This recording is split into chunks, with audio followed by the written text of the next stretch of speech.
this week's broadcast of the Esports Tower in Valorant. And we are broadcasting from the Boise State Esports Arena. And of course, welcome to the Esports Tower Valorant Rumble.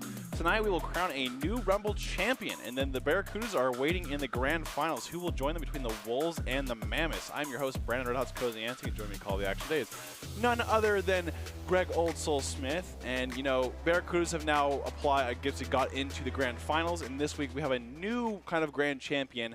What do you think is going to take for them to win this losers finals match to get into that grand final? Yeah, I would love to see really meticulous gameplay. Just surgical motion right through, some SEAL team business, checking every angle, being very slow, very deliberate about the play. Yeah, making sure that you're not cutting any corners, right? I think a lot of the time that it's so easy to overmind the simple things in Valorant. And this goes for any level too, right? We've seen a lot of people not check those corners that you talk about. So I think it's just kind of making sure you're doing all the things right. I mean, it's so easy to not do the little things or even the things that are like, oh, that's so basic. But that happens all the time. So I think it's a good point to just really make sure that you get those little things in there. And, of course, we can kind of check out with how the Invitational went through and kind of the overall arching of that. We see the Wolves, Mammoths, and the Barracudas. Basically, all these teams have played each other in a best of one. And, of course, 3 teams will have a round robin that we talked about to determine our grand finals. This is the last match to join the Barracudas in the grand finals, so between the Wolves and the Mammoths. And we've seen a lot of good games here and there, so I'm really looking forward to it. And one thing these teams can do, of course, is follow Doc's Keys the Game, presented today by Esports Tower. Scroll code device at esportstower.com. And in Valorant, you want to flank efficiently, spend and peek wisely, count those cards, call those abilities, and click those heads. Improve your game sense, improve your team play, improve your performance under pressure. You'll get matched with great players and professional coaches to help you rank up, and that's brought to you by Esports Tower. And, you know, it's funny that we're talking about kind of the basics of everything, and it's none other than we're going to the map Ascent. Because that's kind of where the basics come out. I mean, it's a map where you can default. It's a map where you can rush. It's a map where you can play, you know, very slow. It's a map where you can do a lot of different things. But at the end of the day, it's a very basic map. There's a mid, there's a site, there's another site, and that's kind of how it goes with that. Yeah, we love talking about this when it pops up. So appropriate that when we want to talk about fundamentals and getting the foundation right so that you can really build up, it's going to be with the most quintessential, the map of maps, Ascent, right here. Yeah, and I think that, you know, lately we've actually seen a lot of different agents on this map. We saw Phoenix go crazy last week. We've seen Reyna definitely do really well on this map. KO, Sova, you know, the whole 9, and a lot of different. We've seen, you know, Fade as well. So I think it's a map that can really show off your comfortability on your agents because there's a lot of cool things that you can do on this map. Yeah, and I'd love to see them show off that comfortability or maybe the uncomfortability, kind of move out a little bit and use this as a playground, as a testing grounds for some comps they're looking into. So I would love to see not a mirror match today and see what we got going against each other. Yeah, I mean, I think over the weeks we really haven't seen too much of that mirror matches as we've kind of seen in the past, but of course, you can scan that QR code on your screen, check out the amazing offers from Vitamin Shop, and it has everything any gamer could need. You can, like I said, scan the QR code and check out their latest products. And, you know, going back to the maps and stuff, for the Wolves, Atlas has really kind of stood out as for improvements. We've seen him do really well in the past and, you know, these weeks coming up to it. And, of course, the Mammoths say that this is a really confident map for them, and they feel like, you know, the last week against Barracudas, they could have better luck today, as they say. So definitely looking forward to kind of do that and looking forward to kind of how these teams adapt because, you know, after a week ago and how they kind of performed there, it's a new week and a new team as well. Looks like we're going to have a little bit of a Sentinel difference here. Otherwise, these are pretty smooth lineups between the Mammoths and the Wolves. Got to have that Sova for some decent recon. The KO, we talked about a lot of people being really comfortable with that one. The Jet here, sending it back, pretty classic. Having that Jet is always very versatile. Good movement on the Jet, very forward duelist. The controller being the Omen, I love to see. I've always loved Omen, and the Omen plays sometimes get very fancy. Honestly, I mean, kind of a hot take here, but I feel like we haven't seen the full potential of KOs lately. And not just his silences, but more of his flashes. I feel like we haven't seen enough of his flashes be utilized. I think it's sometimes people just like to throw those out there. You just want to see more flashes? Or see more flashes being used. More thought-out flashes.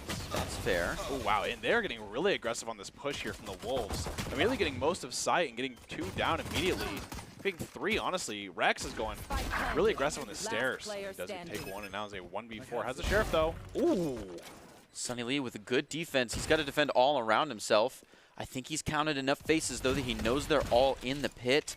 They do have some good vision blocking there. That's a very good defensive smoke. So he's got to show himself live to every angle to get any shots here. It could be a save. He saw one leave back sight, so he's not sure if he's safe behind. Decides to push in again, but again, he's just multitasking so many angles, and before he can drop down, get a little safety off the one side and isolate, he gets caught by Atlas. Yeah, I would say at that point, Sunny Lee is not really playing to win the round per se. And what I mean by that is he's not going to, you know, win the. It's a really low chance he wins the round, right? So at that point, he's just kind of looking for entry out, like outro frags. You know, just kind of getting any kills he can for the money and things like that. Yeah, he keeps showing his face just to be disruptive. It's just the same as when you're like on a save and they're on a buy. You're kind of slated to lose, but that doesn't mean you just like sit and spawn. Absolutely. He can still be disruptive and he can still get some creds out of it. Yep, and now we're going to see the 1-0 here from the Wolves. And you're going to see the buy here. Oh, doesn't tag him. They're pushing right on Mail through. Gets a kill with the Classic, though. And they're pushing really hard into this main. So far, even trades from both sides. E playing really close. Still has the dash available. Does peek. There's a great flash. And actually gets him with the shock dart kill. Wow. Yeah, good flash timing there. E still being pushed back. Interesting, the Wolves, instead of retreating, first decide to fake some util. They do retreat. No, they got me on that one. No, the fake was so good, it got me, and I have the mini-map. So. No, I know. That was funny. It didn't look like they were. But then they kind of pulled a fast one. And so. It's gotten the Mammoths to like hold back for a second before they're pushing back in. So Wolves decide to go all the way through, spawn back around. They leave one kind of on the flank guard just to be careful, watch mid, maybe a little bit of catwalk, try to accept that push from the other side. We're going to see the last two Mammoths coming around, and Avian know that flank guard. At least now they know they're coming up through mid. You've got space. They start running straight through B, try to lock that place down for the post plant. Yeah, they have a 2v2 available, and the Mammoths are doing a great job on this pistol round. Suddenly gets dropped the Ghost here, but still has 2 bullets to the Headhunter. Will they check close that we've kind of talked about? Does swing it. Oh, Reski gets 2 of them. Unfortunately, Suddenly didn't have his gun out and kind of swung a little late for the trade. But overall, I think Mammoths are more than fine with that. They got 3 members of the Wolves there on that just completely pure eco round with pistols. So definitely some damage done there. Now they're going to be having that buy round just like coming up. But like I said, Wolves are going to be having 2 members buy here. So, or at least 2 members with the Spectres. And so we'll see if they end up kind of upgrading there, but probably not in terms of the probability of them doing that. Good of Rezkin here to recognize when to stand still and hold it out, and then when to stay mobile. Right, he swung off the contact, and because of it was able to get both. Yep, and here we go, Rezkin using that dart there. I like how Mail is actually throwing in his silences in a lot of different spots with how he's going. Great pop flash, but honestly, great job by Atlas as well, playing the counter flash there, peeking so that Rex, even if he's far up, can get traded. Jaguar gets a few from a ways back, starts to move in. Mammoths coming around from a huge B flank. A little bit of a pinch as Matrix is still holding the sight from the side he deserves from Heaven. That was really tragic from E because he actually just hit it as the KJ went out of range. Ooh. But saw where that went, so knows that they're kind of close in there. They know there's an alarm bot close somewhere. Yeah, E is definitely very expected here. Oh, a good angle. Almost a good try on Rezkin. Rezkin drops that info, but he's too close already. Losing some serious health there, and the timing is just good. Yeah, that's a good kind of just, I would say, spray from Jaguar. Just spray through the smoke there. Play it safe because, you never know if they're going to go out eventually. It doesn't really hurt you because they're not going to be able to peek you before you peek them in that situation. So I think that's a good job of just kind of shooting them right there. Playing off that. And Wolves win their bonus, so that's a 3-0. That's, that's a big spot to kind of go off of. And I think Jaguar is bringing the other gun to friend. Actually, no, he's just doing that. Just having the time of his life. Oh, no, he had 2 guns. I think KJ is actually really good in this map as well, just to always have kind of the, I would say, like the flank covered. We've seen KJ and Chamber use before, but just having the 1 sentinel each makes it so obviously I think you can attack a little better. So yeah, no, Avian in specific has done well to at least get a good alert out when there's been a flank, which is nice because the Mammoths love to get that flank. Already we can see E just kind of testing out this mid here, getting right into it. Jaguar takes one on a Sunny Lee and moves right over. Gonna start feeling out the pit here, checking all the typical angles. Good meticulous play here, I like it. Absolutely. They get one really late, and Wolves are always just kind of making that first move with whoever they're getting that first blood from. So is going to be a save here from Mammoths, or you see kind of half buys with, ooh, great shot from E though with a Marshall, and now evens up the numbers 4v4. And they're kind of executing here a retake in terms of there should be all be coming in like this to retake the site. Whereas you kind of see KO play on the flank there too, so that's something to kind of look out for. He a little bit too quick on the trigger there. Yeah, there's the flank. Avian gets 3. Yeah, I would say that's a great call there from Avian. Even though he had both their flashes already used for his team, but for him to kind of go through Marketplace and have that flank, it allows them to play so more aggressive on the defense and then kind of just wait in terms of like they can actually play and hold the angles just really hard. So I think they did a good job of that. Of being able to kind of peak those. Because usually you're not going to peak those with those kind of plays. Avian, they can just kind of hold, play safe, and then kind of wait for him to go. So I think that's a great job in terms of that flank from Avian. And now we're going to the 4th round. I mean, Wolves are definitely showing some big dominance here. Yeah, and it's being shown in their utility here. They've got the ultimates. Sure enough, there's 2 of them right there. Yeah, get silence as well and have the knives, so getting ready to just kind of fan out on the site here. Do just a full-on A take once again. Wolves are kind of just going full A, full B. There's not really other strat they're using. Wow, gets tagged through the smoke there. Only takes a little bit of damage though, so quite lucky for Prior. Here comes the retake here with the KO ult. Mail gets 1. Yeah, smoke goes down just in time. Mail going to be doing a good pop flash here, backs into it, starts sweeping around, but to drop down to check those angles is a little scary. They try to get back up from the other side. It's not going to happen. Sunny Lee to find one with the op. Now Prior from Heaven looking for more, but man, the suppression is just too good. He like jumped like right over. He did, yeah, that smoke was really effective. Totally hit the situation. Pistol swapped and got him. Ooh, Sunny Lee still just looking for more. Knows one here. Though. There's not, but you can at least get the creds for a kill. Oh, waits close, looks to swap and doesn't find it.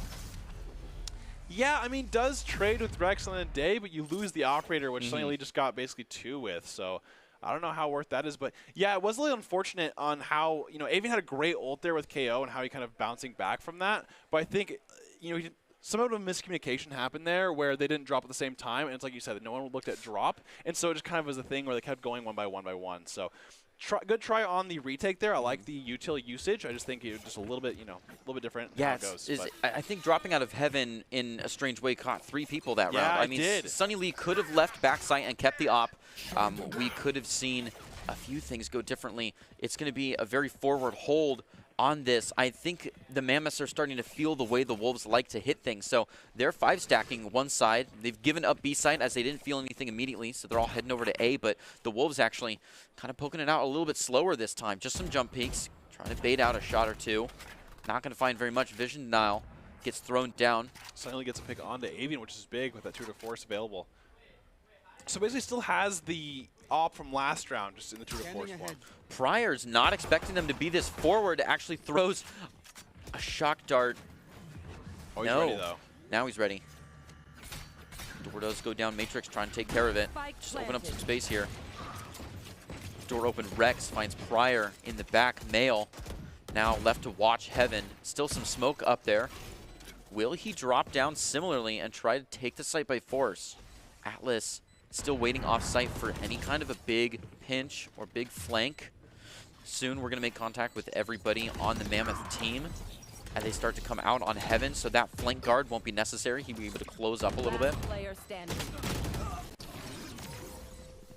And the Wolves win that round. They're 6-0 and, you know, really just kind of extending that lead. It sucks from the Mammoth's point of view here because, you know, they're going back and forth. They're saving, they're buying, they're saving, they're buying, and they have gotten close a couple times too. So they know they can do it. It's just at this point, it's just like an eco loop is what I like to call it. In terms of it, just feels like you're kind of getting stagnant in that spot of just, you know, no matter what you do, it's happening over and over again, and that definitely is a bad feeling in terms of okay, well we just saved, we're saving again, and stuff like that can kind of get to your head. But we're not seeing a real dynamacy in the plays that are happening. I think it's really been like 5 hit one side, 5 hit the other. It's been very forward in play, and we've seen the Mammoths kind of accommodate for that by stacking more heavy on one side and being okay with just rotating everyone around, or they've kept up with that pacing by sending a whole lot of people through the opponent's spawn or right through mid. E loves to just lurk in mid and look for some kind of a flank. Do you think that if they changed up that pace, they might be able to get out of this loop? Yeah, I mean, it's definitely going to have to change something with their defense, right? Because at this point, it's obviously in a loop where it's working. They're just going 5-man A, 5-man B, 5-man A, 5-man A, 5-man, and it's working. So, you know, their retake, I think, has good ideas, but if the execution isn't working there, it's probably good to change something up. And, you know, I think Utility is doing a good job, like I said, just not having those numbers. And we haven't seen a lot of ults come out either. I mean, we've seen the Knives and a Tour de Force, and we saw one of the KOs as well. But once more of those are kind of out on the board, it gives you a little bit more, you know, more to work with. It's going to be another big 5 push. The Wolves straight on. Entry Utility is very present. Fire's playing really aggressive here, though. Yeah, he's right in the nest. Yeah. Playing in the middle of smoke is definitely scary because of Rex playing around that corner. You don't know where they can come from. It was a good try. We almost got that smoke kill, but you know Rex kind of had that trade for him. So Matrix looking to come flying in right after that Killjoy. Doesn't enter though. He gets a good flank kill though. Oh. Has the throwing knife crosshair from Call of Duty up. It still finds with, anyways, very low health because they were caught with the knife out. They do survive that interaction. Now the attention has to kind of be split a little bit as Mammoths are coming right down both alleys. Flash comes through, peeking. Wow, Alice gets 2 from that. He has 8 HP, so it's going to be kind of scary. They don't end up peeking. Alice gets 3. Now it's a 1v2, but he has 9 HP against a shorty. Yeah, I was going to say. Alice was going crazy with that one. After a deep flash into boat, they just double peeked it and found one. Yeah, I mean, Alice had a really good spray here, too, because there was 2 peeking from walkway, and he literally gets 2 from that spray. And, like, at that point, it was actually kind of favored for the Mammoths for once in these rounds, but unfortunately, it was just some great play by Wolves, and they ended up winning, like, a 2v4 there. And it's just, you know, they're getting close. I mean, I think Mammoths had a great round. We saw here it's the 4v2, but just got a lot of damage out, and just like that, they just turn on them and, you know, win that, which is just shows that the Wolves are definitely on top of their game right now. Looks like we're going to have a real firefight here, as we know E loves to play very fast. Going to make very quick contact and use up so much of her Cloud Burst just to hide. This is not a stable situation. Sure enough, as it goes down, she's got to move out. Finds one, but just too many angles live for that place. Didn't use those Cloud Bursts to get back into the site, and it's a gamble, and she got one for it. But now we're looking at a 4-4, and most of the Wolves are already looking to make their way into sight. So the Mammoths have already rotated over, and it's kind of set up. But the Wolves can play them here by moving straight out. Maybe it's a re-hit, maybe it's a fake walk, but they have a play at their hands. Yeah, Wolves are actually faking this. They're going to go to B site. They did this the first round was the last time they did this, but they actually go back to A through tree too, so. Yeah, they just walk back through Cat just to try to get a rotation out of the Mammoths, but it's put the Mammoths in kind of a closed position around them. They're winning the firefight though. Atlas and Rex to take one. Pryor returns on a Reskin. It's down to a 2v2, and Mammoths are still on the site, and the Wolves are not. A quick TP though with a very, very low health Atlas. Very confusing round for these guys in terms of the Wolves are making the Mammoths stay on their toes after literally just rushing one site over and over again. They have now gone to A at the beginning of the round, rushed it, went back through mid through tree, and then TP'd to B, and now they're holding B. Definitely a little bit more exciting walk. Pryor doesn't get any info off of that owl, so he's going to walk slow here. E in the same turn. Sorry, Rex is going to be defending here from Mail. Oh, the fake we've check. seen so much. The util fake check, just an empty hands, courtesy of the corner, not actually full checking. It's going to be his downfall. Pryor, though, finds one to bring it a 1v1, but the clock is still so high. Doesn't have time, he just does not have time. Thinks about it. Changes his mind 2 or 3 Might times have there. had enough time if he just on a full commit first time. On a full commit first time. It's a tough one. But the moment that he just has even that little bit of hesitation, I think is what kind of takes it away. And it's all right. Like, you keep your gun. You walked away with some kills. Yeah, I mean, you know, it probably feels a little frustrating for Mammoth as well because they're getting so close. Right. I mean, Pryor wins the 1v2, but unfortunately, like I said, we don't know for sure. It's, you know, if he really makes hindsight, it's probably like, oh, I don't know if I win this. But, you know, it might have been really close. But it's like you said, you know, keeping the gun at this point. Right, he has to be mature about it. If it's a save, it's a save. And it doesn't matter how close it is. You might be making progress, but it's not his fault entirely. Like, there's people on the field that are all making decisions as we go. So things are going to keep moving their direction if they stay, you know, mature about it instead of just diving into a going spike. Ooh. Ooh. Yeah, peeks it once, says, no, I'm good. But E wants an interaction here. They've already got the dash loaded. Yeah, and you know, the Mammoths, once again, playing kind of this more mid-default formation when Wolves have just kind of proved that they're not doing that. Just like that, oh, Friar gets one, though, at least, to trade back that kill. Mammoths are on an eco round, so Wolves are going to go back to their strat that they've kind of kept going upon, which is just rushing A. Just a full rush. This smoke will last a while, so Matrix is feeling okay here. He's just going to feel it out.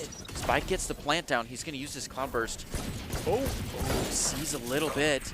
E now repositioned to watch the doorway. A lot of damage from that Hive Mind. Jaguar gets one. Where to get a good one. That actually pulls an op off the field, so Matrix is looking to move over. Ooh, great pop flash. Low health, and it's difficult to drop here. He makes it. He's going to keep checking Hell. He knows it could be back in that smoke, so he's going to try to paranoia straight through, walk around. It hasn't been totally checked, though, and he goes live. Okay. Oh. Wait. This is less than ideal. I think they have. I think he's good.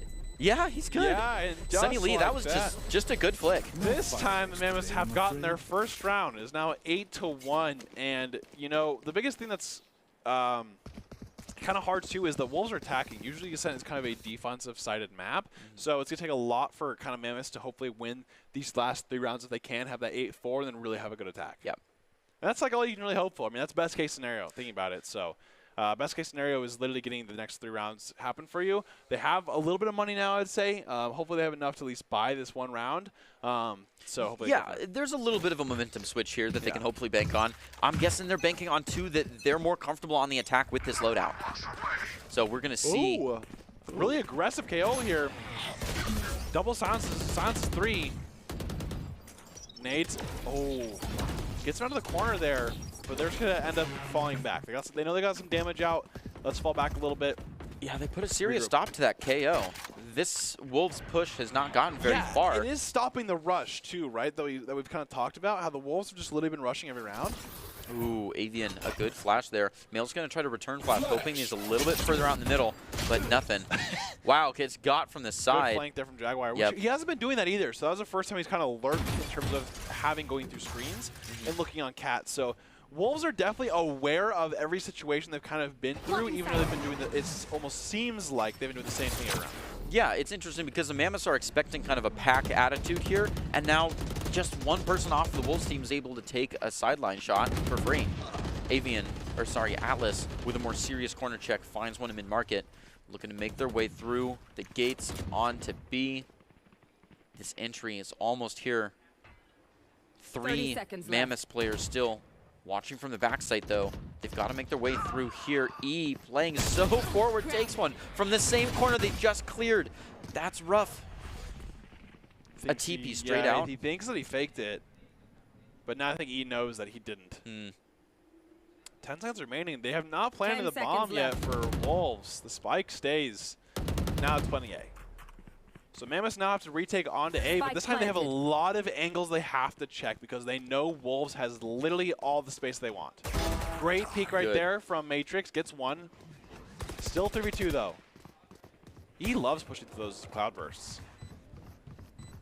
Now they go. Here comes the retake. 2v3. Matrix has 2 smokes, so you can see him probably smoke once for now into main. Gonna keep the other one. Has 2 TPs as well. And they are probably really aware of checking this. Yep, they check below, check out, nothing there. So they can assume kind of where they are. Smokes bomb, which I'm a big fan of. Taps it. Oh, no, the Hunter's Fury, though. Oh, so close, and it was at the half, too. I mean, I like the idea of the body block there, but unfortunately, you cannot body block Hunter's Fury. No, it's pretty high pen. It quite literally does the same amount of damage to both of you there, and I like the try because it's at least showing that he's kind of aware of it. Right. But unfortunately, it's just they have the close omen. And you can see like the mouse flick of like I can't help you. Yeah, it's kind of like I'm gonna be here. I can try to help you. Interesting. That was definitely the slowest round we've seen from the Wolves. There were times where they just kind of stopped and would pause for a little bit.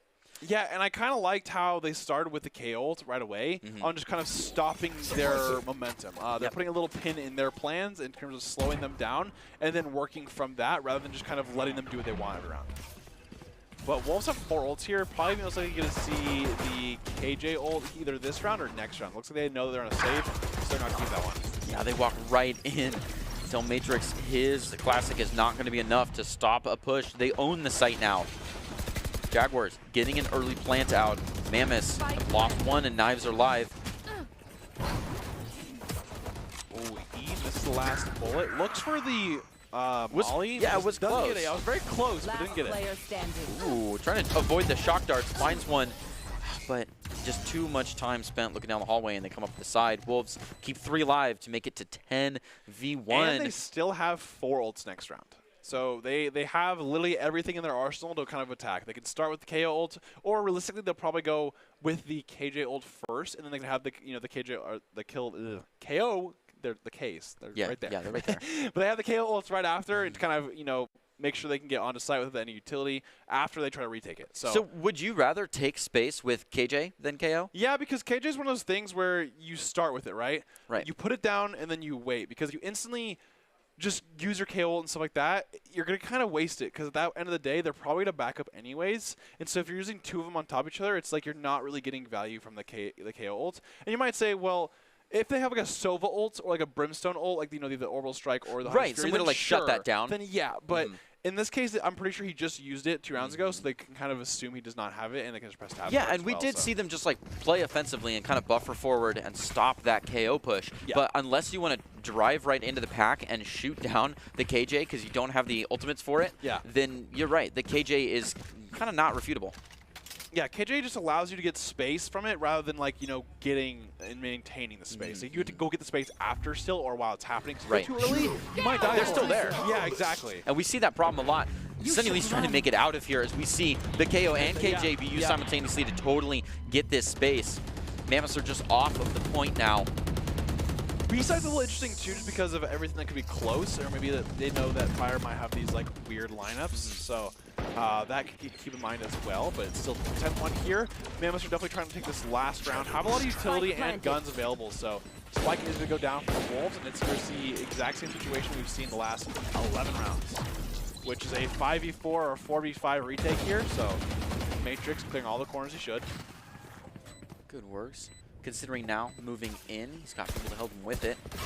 And they almost take care of that one. That's going to slow him down a few seconds. Big silence too. Checking both here, the typicals takes one that's open. Another Male and Matrix doing well here. Matrix tries to go further back, checks one angle, finds the last one. Male on defuse is going to bring it to a 2-10. And all they had to give up was the tour de force. Yeah, and I think that was a really good Mammoth retake. I mean, they've kind of tried to execute like that in the past.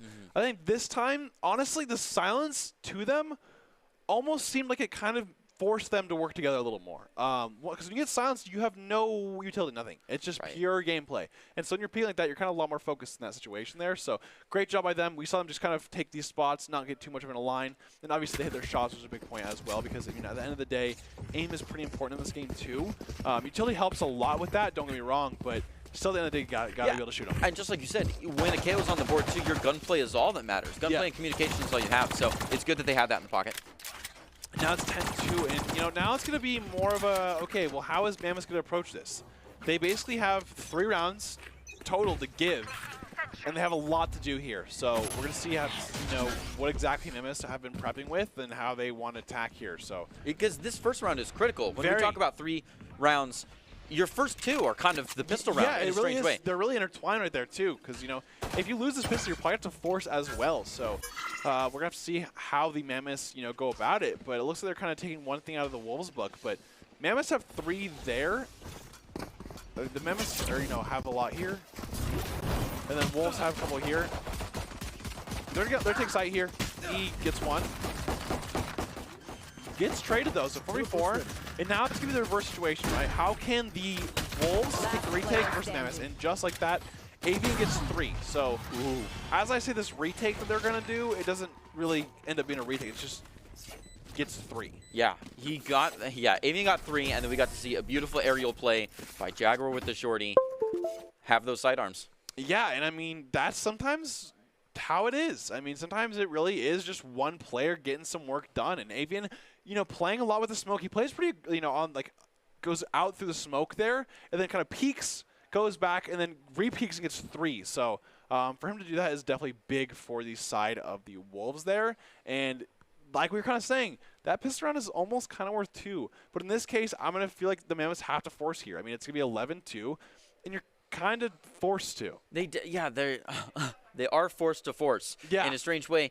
There's just only 2 mistakes left. Yeah, 2 rounds that they can give up strategically, and this is just not one of them. Yeah, so. And, you know, I think a lot of people always kind of have the bad stigma of, like, once it hits 12, it's like, I don't know if it's winnable. Right. And it definitely takes a lot to do that. And I'm not saying they can't, because it's very possible that they can and they can do that. But you forcing is probably going to be your best bet, because at this round, usually the force rounds, the only difference between the 2 is like light armor, which is like, you know, at 25. But they still got plant down and they still got a couple kills, so it's definitely not the worst there. Yeah, and if communication is there and gunplay is there, right? If you're hitting your shots and you are very deliberate about angles, then that last 25 can be helped, right? Yeah. That last little bit of health that you're giving up to get something else can be, you know, kind of covered for. So hopefully we can see that change in play style that lets them close the gap on that force and not give up one of their last 2 rounds they have here. Yeah, and I think it's going to really take someone to kind of, you know, step up a level in terms of who's going to step up and really be a big factor. And we've seen it in previous weeks. People just take turns popping off. Yeah, and we have another Avian episode like just now, and Avian did fantastic. And he was either last week or the week before. We've seen a lot of 3Ks and 4Ks from these players, and that's like a round in the pocket. Yeah, and it's one of those things where I'm not even just saying one person has to step up total. It's not just one person stepping up. It's, you know, it's a round thing. If one person steps up, okay, then they can either keep stepping it up, or it's going to give someone else an opportunity to step up.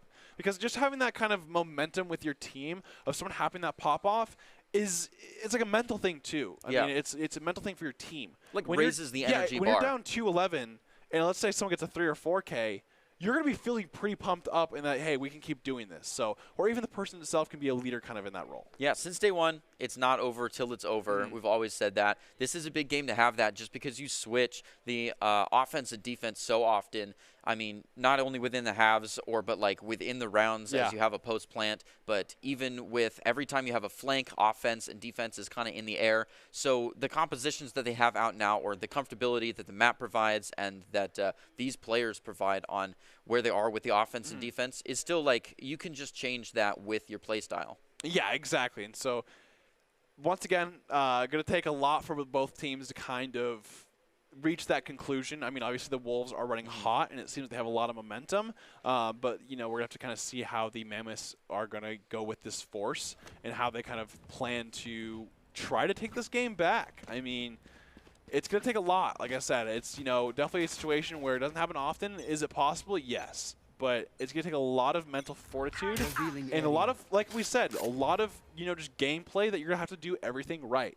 It looks like the Wolves are reading this well. They're playing a little bit back on B and letting Utility take first pick, and then they're sending it hard on the A and on mid to get a nice pinch. They've taken a lot of space now. Rezkin looking to cash in on that space that he's taken. Finds one, goes down, gets the second one before he does. Atlas and Rex to find theirs. The Wolves just closed in on the space, and there's only one left. It's Mail, though, and he's got this spike. Can he make it to some kind of site? He's looking at the gates of Catwalk, but they find him too quick in mid. Jaguar to move it to 12 points for the Wolves.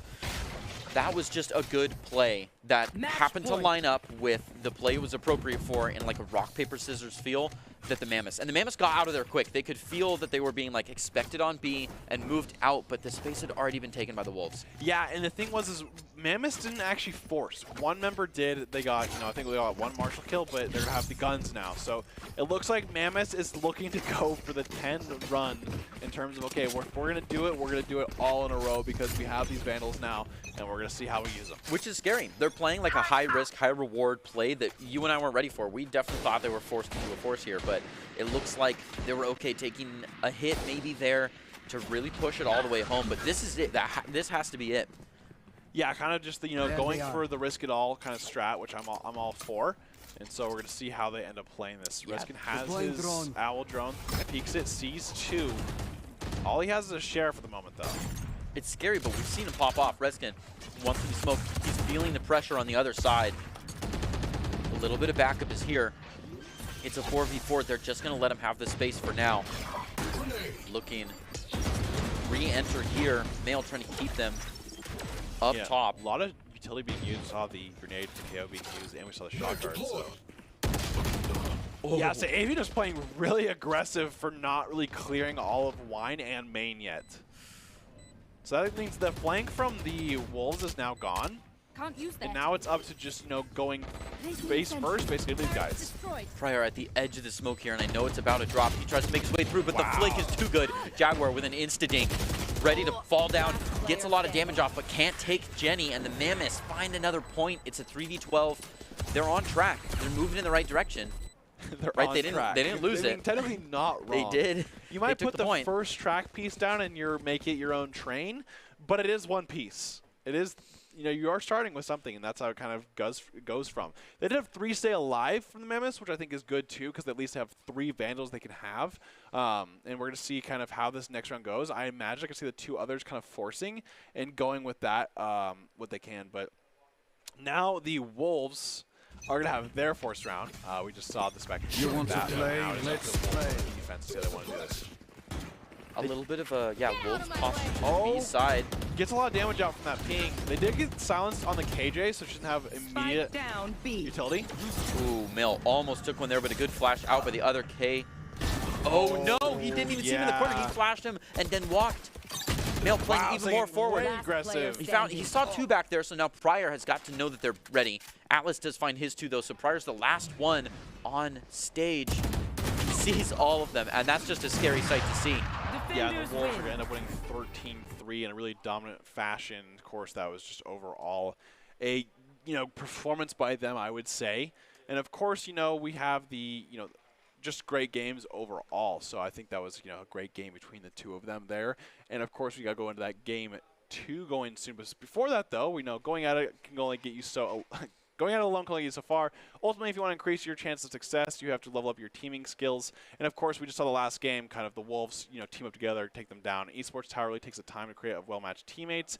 And of course, if you haven't checked out so far, Esports Clubs, you should check it out. It is a fast track to rank up. So the Wolves end up taking down the Mammoths, set up to grand finals against the Barracudas. So definitely looking for that kind of rematch that we saw go back and forth with these teams. Barracudas looking pretty dominant here, but we're going to see the grand finals right after this break, so don't go anywhere. We'll be right back with game 1.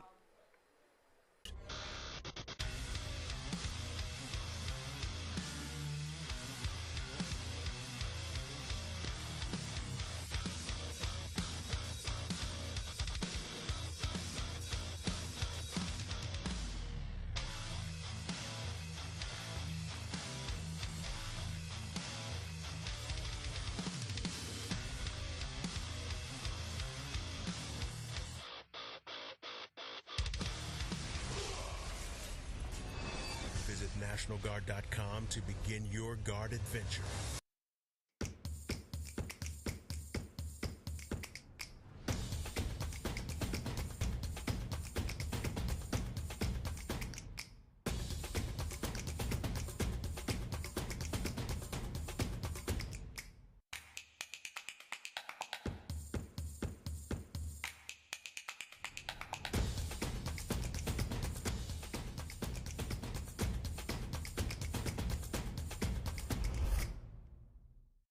Build bridges and hospitals in a day.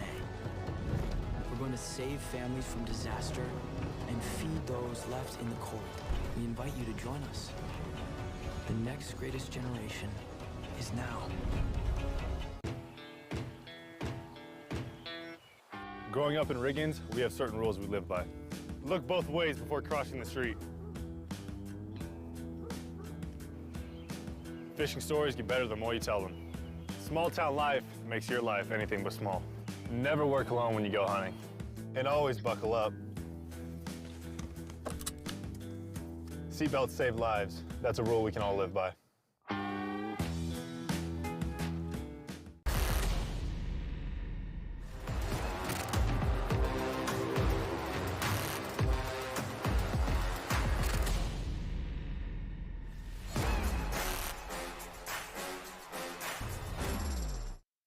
Protecting your customer journey from fraud is critical. According to industry analysts, Count's AI-driven platform is the leading solution. From account login to digital payments, Count is recognized for both its customer impact and technology excellence. Learn more at count.com.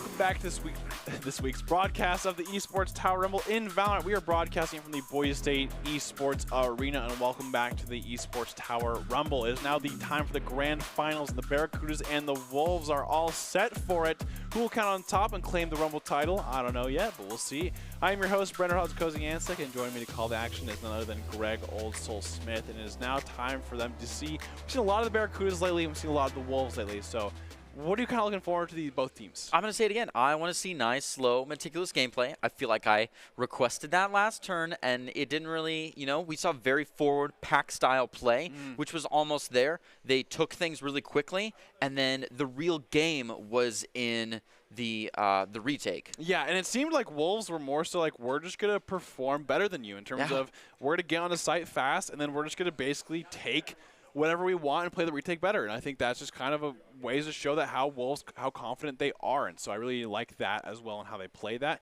Barracudas are kind of similar, though. They have Kinetic and they have Prestige, who are both really big play-making players that we've seen do a lot of good things. And they kind of have that double carry potential we've seen. I mean, we've seen Kinetic almost drop 40. We've seen Prestige also dropping 20s plus on that chamber. So definitely looking forward to both those teams. But before we do that, I want to take a moment to congratulate all of the Esports Tower members who have graduated from the clubs and have been offered scholarships across the country.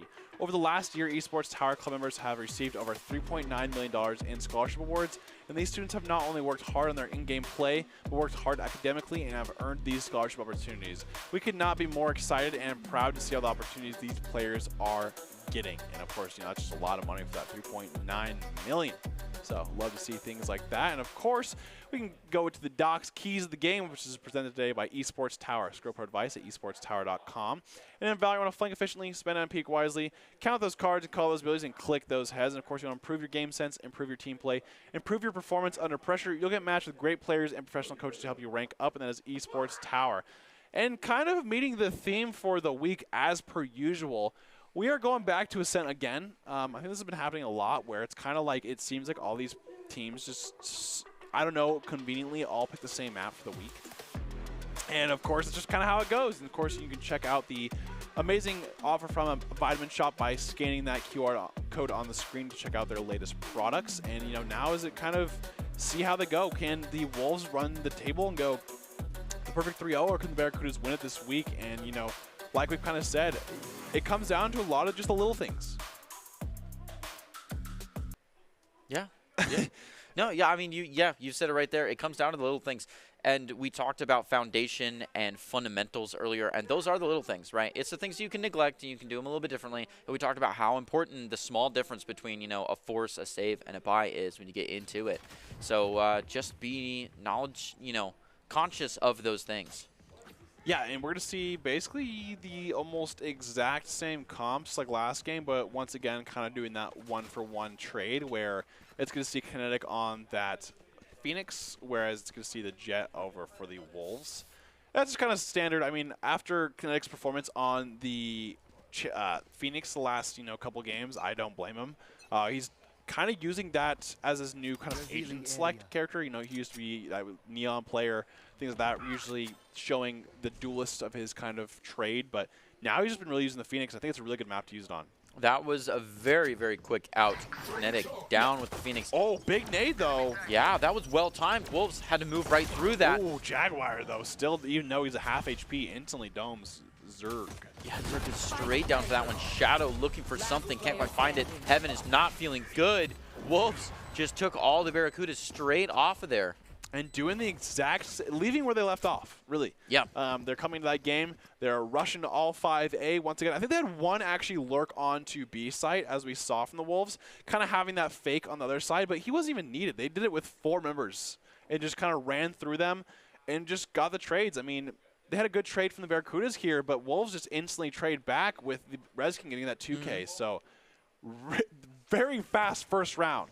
And, I mean, I think that was a fundamental show of, like, if you have all of one team crowded in one spot and the other team spread out, it's just easier to get those hits. Wow, Prestige takes a quick one and TP straight out of there, made a lot of eye contact, so he knows what to expect here if it is a full push, and that's what it feels like. So the Barracuda's quick with the rotate to accept the Wolves' move here. Prestige just trying to play back off a contact here, but Happy, not the play style he's looking for, dives straight in and pays for it. Good Zerg, nade, yeah. good nade again, and so much contact gone off onto Rex. The assists there are crazy. Avian to find one for Kinetic. Now it's kind of leveled out a little bit.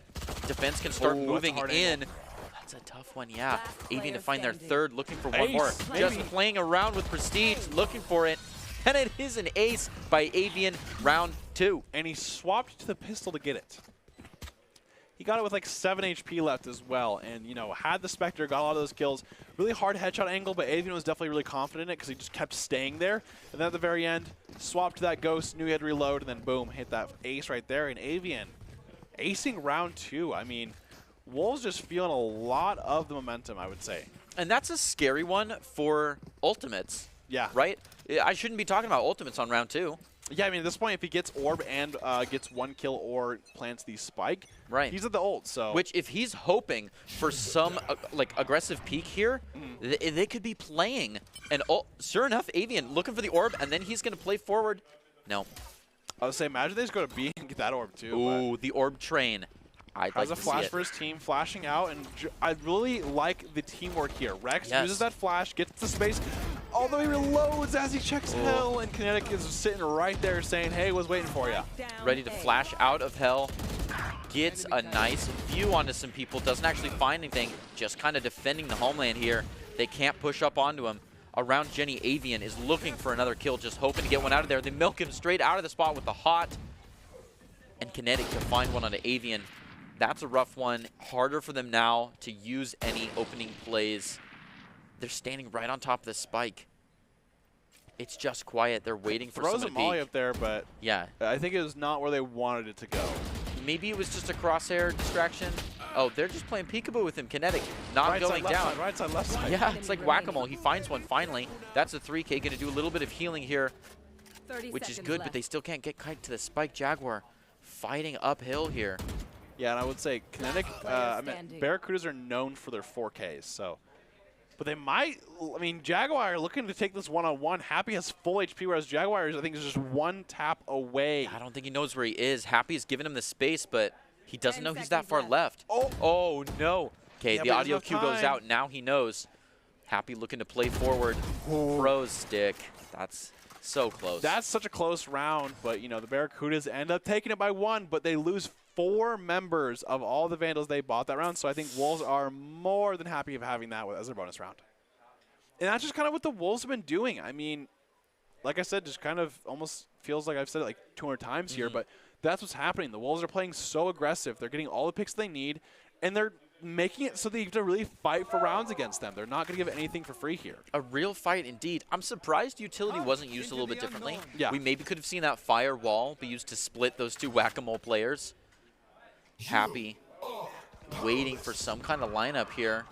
A little bit of a force. We're going to see that KO come out. They got the orb on B site and looking to train right in with it. Happy trying to stand his ground here.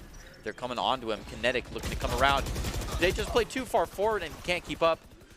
Yeah, Rex to take one, a little gun swap. Zerg now coming in with Shadow on the back of B site. A good rotation to move in now. All 3 Barracudas players looking to make their way on site.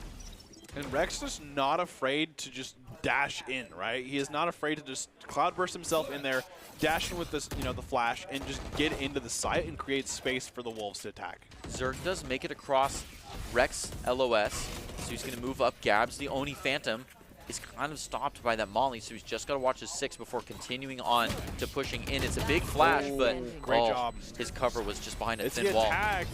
Wow, yeah, just like that. I mean, the Wolves, clean round, you know, 4 members alive, and I think it's going to take some real adjusting from the Barracudas to really stop the Wolves. It seems like no matter what these people do or these teams, Wolves are playing so execution heavy in terms of, and also well, with having the jet dash through. There's a flash coming over the top. There's also the Sova coming in. It's just making it so they're all setting up for this jet to really just dash in, create space, and then keep the space. That's the biggest thing that I think we could say is working, is keeping that space. Yeah, space kept well, because the one person that went down wasn't that jet that was taking space. It was the ulting initiator. Yeah. They probably could have even calculated that death in. Absolutely.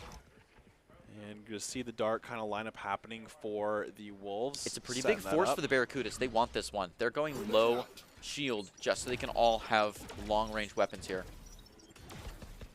It's going to be a big rotation. We haven't seen the Wolves fake too much. It's only been 4 rounds in, but that's enough the Barracudas think to get a big move around as they start to feel things here. It's not a super heavy hit, though, so they're going to back off a little bit. Wolves are definitely playing it slow here, being nice and quiet. Not too much utility set down. They're trying to maybe fake a fake here. A coordinated move in now as the smoke goes down. Prestige sees too much and gets hit with the Dragon Dart. He's got to move off. Say Wolves started this time member down. Here comes the attack, Killjoy. Great run it back there from Kinetic. Gets one, gonna go back and then have to get out of the KJ ult, which he's close enough where he can do. Does he with the run it back? Yeah. Here to go back, so he's good. Atlas got Prestige though.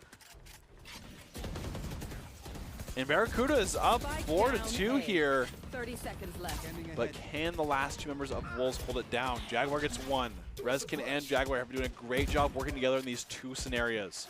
Great smoke used by Barracudas, making it so in main they can't use too much. Zerg is kind of looking the flank, but they did see both of them already. So at this point, just kind of playing it safe so that no one can really flank.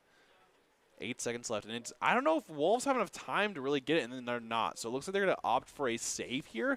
That just means that probably their eco, they're probably, okay, let's just save. There's going to be really hard to actually retake the site with kind of given where the spike is and how much time they have. And just like that, Barracudas take that 2-3. They had 4 members alive, I think, or 3, so definitely ecos coming in. Not too bad for each team. And we're going to see the ult economy happening. We have the 2 to Force available for the Barracudas. We have the knives available for the Wolves and the Omen teleport. But, you know, the Omen TP is not, I would say it's a lot more situational for how you want to use it, so it doesn't just immediately go off. That's very true. It's difficult to start a play with that. It's kind of, you find yourself halfway through the round and be like, hold on, I have an idea. Absolutely. Happy with the very the 2 to typical Force is watch popped. Get out of my way. And the Jet Knives. So.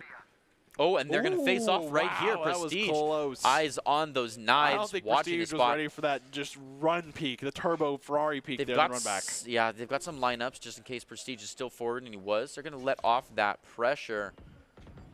Try to avoid the heat there. Wow, Kinetic gets 2. Spike down And mid. like I said, Kinetic is a big driving force for the Barracudas here. Gets a lot of kills on that Phoenix.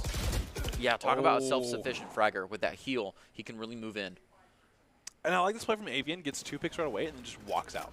They've kind of isolated a few of the Barracudas here. They're not in a super comfortable position. They've got to take care of either Avian or Jaguar, and it's... Wow. Ooh, the timing was barely not there. Kinetic now, a little bit afraid. Good silence there. Yep. Really has him just watching one spot. Oh, good game sense to turn around on that one. Finds his 4K, and there's still one on the board. Avian. Will he make it an ace? Has no utility left either, so he has to just use raw aim for the last 3 kills, or 2 kills this, should I, 1v2? No, because waiting for that knife to come out. Oh, has the knife out though with Prestige? Yeah. Oh. I like the idea because he actually kind of knows where Phoenix is. So that's why he's trying to go, I think, for the run it back in terms of he goes back. Right. He would have known where he was if he ran towards him. And got a free one. But he didn't. And so the biggest thing is he was trying to get them on the run back. But the thing is Prestige had his back for his body. And, you know, that's some great communication from the 2 of them. Prestige kind of has a good rotation there as well, where he could be mid, watch on body, and that's exactly what he does. Yep. So great job there. And I think it's, I believe, 3-3 now. So I think it is tied up. And once again, the Barracudas have changed things. And now the Wolves are finding a little bit more hard to struggle. And it obviously starts with Kinetic. I mean, Kinetic is that player on the Barracudas you always have to be aware of. He's a very big playmaker. He is always going to have kills no matter how it is. Prestige, again, looking for a fight with Rex. Doesn't quite find it. Takes a little bit of damage before getting out of there. He doesn't know very much about the push here. Could just be one person. We still see a bit of a rotation out from the Barracudas, even though we feel a little bit of a poke on the B side for the Wolves. So we could see some combat out there. And it might be a rotation from the Wolves. after running into the Prestige op. Kinetic, yeah, just kind of checking out main. Oh, great nade there. Gets a lot of damage onto Happy. Pushes him straight out. And he's really the only one defending the site right now. Yeah. If they can make it quick, if they can play hard onto the B main. Ooh, Kinetic, though, with a good flash. Catches one mid bunny hop and gets right out of there. Gonna re-hit, looking for something. Does get hit with the Owls. He doesn't have a lot of options. Kind of have to leave it to Prestige and Shadow. And now they go to B side. They're going to plant now, so now it comes back to what we are used to seeing, which is the Wolves playing that post-plant defense, whereas the Barracudas are now on the retake option here.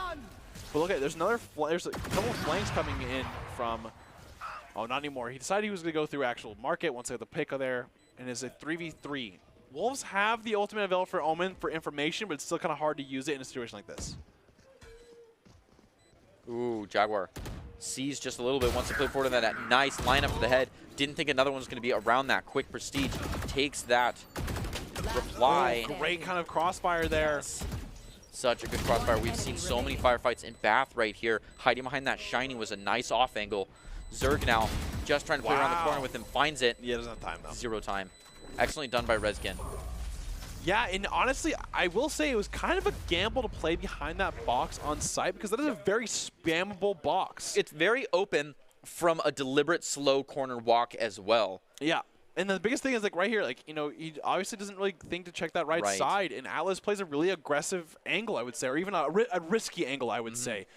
He's playing an angle in which they have to, like, it's very vulnerable. They can shoot through that box and just get him. And he doesn't have anything to fall back to. With Bath, if you're, like, a little bit open, you change your position a little bit, right? Like, there's a lot going on back there. And Bath, I keep saying Bath. Boathouse. Yeah. Boat. You are powerless. Here comes the KO ults.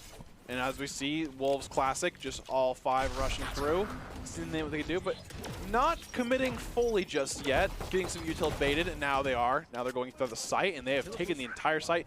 The Omen ult was used as well to get onto site, so 5v5 retake in terms of the Barracudas here. Happy gets a pick onto Avian. Zerg gets a lot lot. Of damage, yeah. And sees Rex. Rex doesn't have a lot of options here. Naded him once again. A good nade. Now Rex has to force forward. Gets one, trying to play off the contact here during, that reload. But no, he makes it through that cloudburst. He loves hopping through those. Gonna look to try to flash out of here. Has his knife up. Knows his back is being watched. Instead of shooting it, he just gets pinged like over and over. Keeps watching it. And get him Shadow through the goes down as well. with only 1 health. And the Wolves just, you know, going back to their bread and butter, which is just rush the site, take the space, hold the site, and that's all we do here. If it works, do it. Absolutely. And I mean, and attacking on Ascent is no easy feat. You have to be very execute heavy. You have to be able to do these things that requires a lot of trust from your team, and a lot of utility works as well. You got to be, you know, working the flashes, working the jet dashes, and things like that. So Wolves just do a great execution on their attack. And Barracudas, once again, trying to get back the rounds that they've lost last 2 rounds from the aggression that the Barracudas have shown. Good catch by Prestige. This one. Ooh.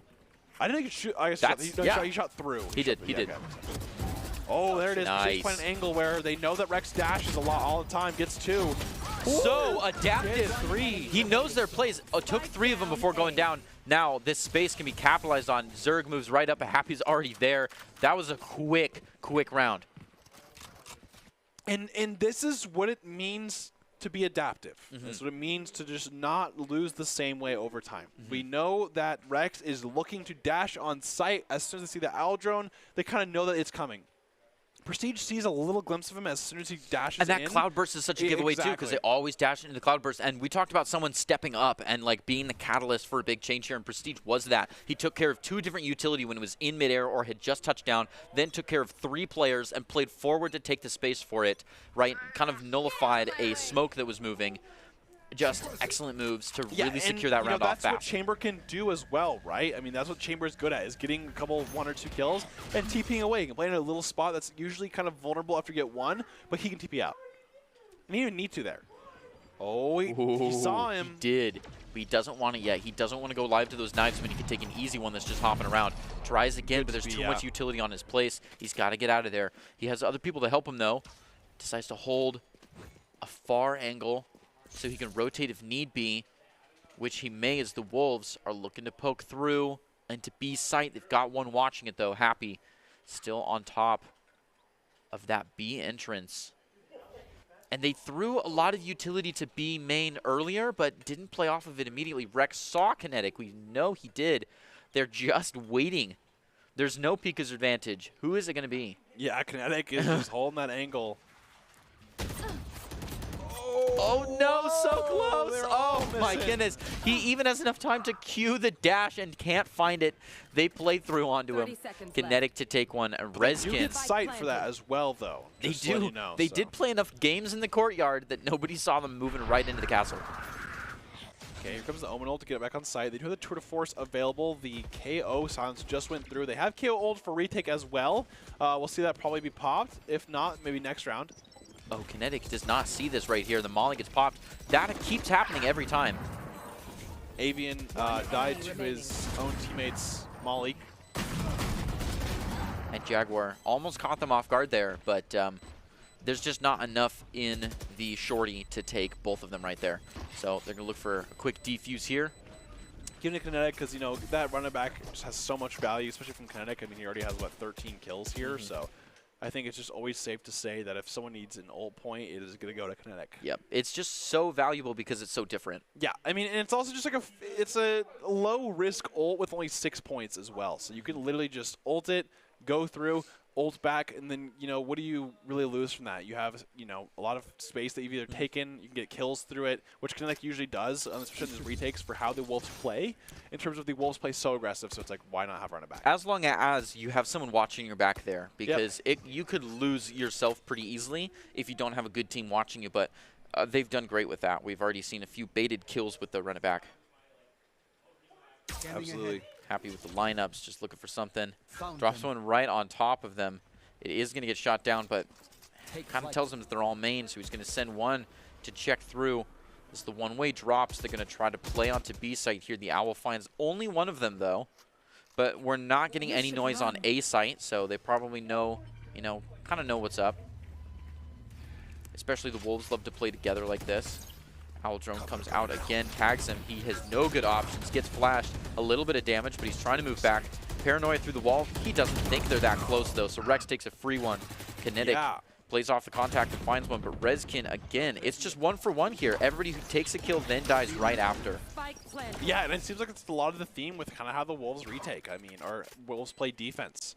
Is they're going to be in spots where you can instantly trade and get those kind of things off to keep those number advantages low. And he's going to nade. They have to make sure they check main all the way through. But at the moment, we see all of Barracuda's playing, or sorry, all the Wolves playing on site here. Zerg has the kill once again, but decided not to use it. Got to be careful. You gotta be, it's kind of scary versus KJ, though, because she has so much utility. And just like that, the Barracudas are going to, or sorry, the Wolves are taking that round. And it's now going to be 6-5. And I mean, once again, I think, you know, the Wolves are okay with this. I mean, this is a pretty, like I said, defense-sided map for some of these teams, and I think, especially the Wolves having that KJ. I mean, we saw last round they did such a, or last game, I should say, they did a good job of defending, and so I think the Wolves are just kind of showing as much as they can here, and if they can get the 7-5, I think they're going to be more than comfortable with that. Just 2 ults on either side here. Wolves looking to move straight up into this B side, kind of leaving one a little bit slower behind in case they want to rotate out. A very default hold from the Barracudas, maybe a little bit forward, you know, a little bit tighter on the sights. They're going to loosen up on B as they feel that pressure. Looking for a real retake scenario. We've seen a lot of the game take place in the retake. I mean, Shadow's not buckled down in the site. He plays off through the smoke. A lot of vision denial on the exit points. Plant comes out. Sure enough, everybody is already on site. Got one and a little off. hand There here. it is. There's the KO ult for the retake here. It is the last round, so if there's a time, it is to use it now. Shadow has the Paranoia available, so has a big flash opportunity. Kinetic gets one onto Redskin. It is now a 4v5 for the Wolves on their defense here. A good chance to use the run it back here as well. Yep, sure enough. Gets dropped out. Rex is going to find one. Kinetic go crazy with that run it back, finds it two. Yeah, Shadow to lose a lot. Trying to play through Shiny, gets caught off boat. Prestige tries to plays after, can't. A good flash inside, but it's just not enough to make space, though. Kinetic was right there and ready to play off that flash, drops one of his own, finds the last two, and comes out for the defuse. In aces. Yes. He is now at 19-8. He did use the run it back to get it. I mean, and his team did help him with the flash onto boat. Yeah, and you know, the thing is, you could tell, the thing is the discipline in terms of shooting through the box, they knew that shows they were aware of it last time, of where he could have played on the box. But unfortunately, it was one of those things where the timing of that, where there's no one there and then he gets, like, you know, peaked, it's just like, oh, well. I mean, what can you do? I mean, you're playing discipline, but at the same time, you know where they are. Yeah, peak timing Still won the round, though. Kinetic, once again, getting an ace and winning the round. So 6-6, and we have a big kind of game on our hands, I'd say. It's been pretty tight. It'll be 2 one way and 2 the other. And having these aces out is big, too. Like, they're good players here. Kinetic having that 19 kills. I mean, probably looking for another 30K bomb here from can see it. Kinetic, which I can definitely see. And If we're halfway through, do you think you could hit 40 before the OT? I mean, you know, 19 at halfway alludes to a 38 at full. Keep on the pace. Let's see it. It's a split push from Barracudas, going a little bit harder on B, and Wolves Rex just hanging out forward on A. Otherwise, it's pretty open. Very heavy utility down the first hallway on B. We expect that. The Wolves have kind of locked down the way they like to play this. Barracudas are just hoping for something different. They're playing very quiet this round, but Wolves know it's on their clock. They're not going to do anything silly here. They're going to let it roll out. Absolutely, and we're going to see Prestige slowly going through mid. And Barracuda's playing a lot different than how the Wolves do on this attack. Playing very default, very spread out, trying to get picks. Kinetic is so far in without being even remotely caught yet. Gets a pick onto Atlas, which, you know, Atlas is like, how did he come from there? But does proc a couple utility there from Prestige. But Prestige is doing the same thing that Kinetic did, but this time he knows they're behind him. Looks for the spawn kill onto Redskin because Redskins not looking. And Kinetic gets the kill. And now the shorty. Oh, wow, he gets 2 for that. Pulls out the utility there from Shadow, and Jaguar gets 3. Looking to get 4K for him. Oh. If it had not been for Jaguar, because Barracudas were doing great. They were taking one and then moving back, taking one and moving back. And it was only because of a very surprise shot right before this that the Wolves even got one. Like, it was the Barracudas all the way up until Jaguar absolutely popped off here, just railing straight through 2, getting a quick change, finding one from a distance with a ghost. I mean, he bonused that weapon, too. Jaguar was just playing with what they were given. Yeah, because, I mean, they lost the round before that, so that's all they kind of had. And I will say, Atlas at first was probably pretty mad at Jaguar, because he's like, how does he get from B main all the way to market without being seen? And then he gets a 4K, so it's a thing where it's like, oh, you had it figured out. Okay. Oh, my bad. Because it's one of those things, he has a shorty, so it's like, what is he going to do? And he has all of his utility out, so he doesn't have to peek and hold those angles. So overall, got 4K, so I'm pretty sure I was like, well, I baited that. Shock there goes out. I'm pretty sure it didn't actually hit Zerg there, or if it did very little damage. So. Yeah, at least was a little intimidation, a little offensive. Redskin still looking for another one. Waits for that smoke to go down, but they're going to drop another one. Kind of shows a commitment to this site, so we're going to see a real rotation here. Sure enough, they're probably synchronizing the watches here, ready for a big push in. Are the Wolves expecting it to play out the way it might? Kinetic is watching very far from the angle. Like, he's expecting a fast push here. Yeah, and it does ping 1, but he's still playing that angle of just playing really far out. So, but, you know, he kind of knows how they want to play, so. Jaguar playing tight to the box here, looking for something. Zerg on the field, kind of caught in an awkward position. He's got to play aggressive. Kinetic gets 1. One enemy remaining. Gonna find the 2 around Jenny. Yeah, and, you know, it is pretty crazy because it is now 7-7, and they flawless them on a round that they, you know, kind of lost. So overall there, 7-7. Kinetic at 23 kills.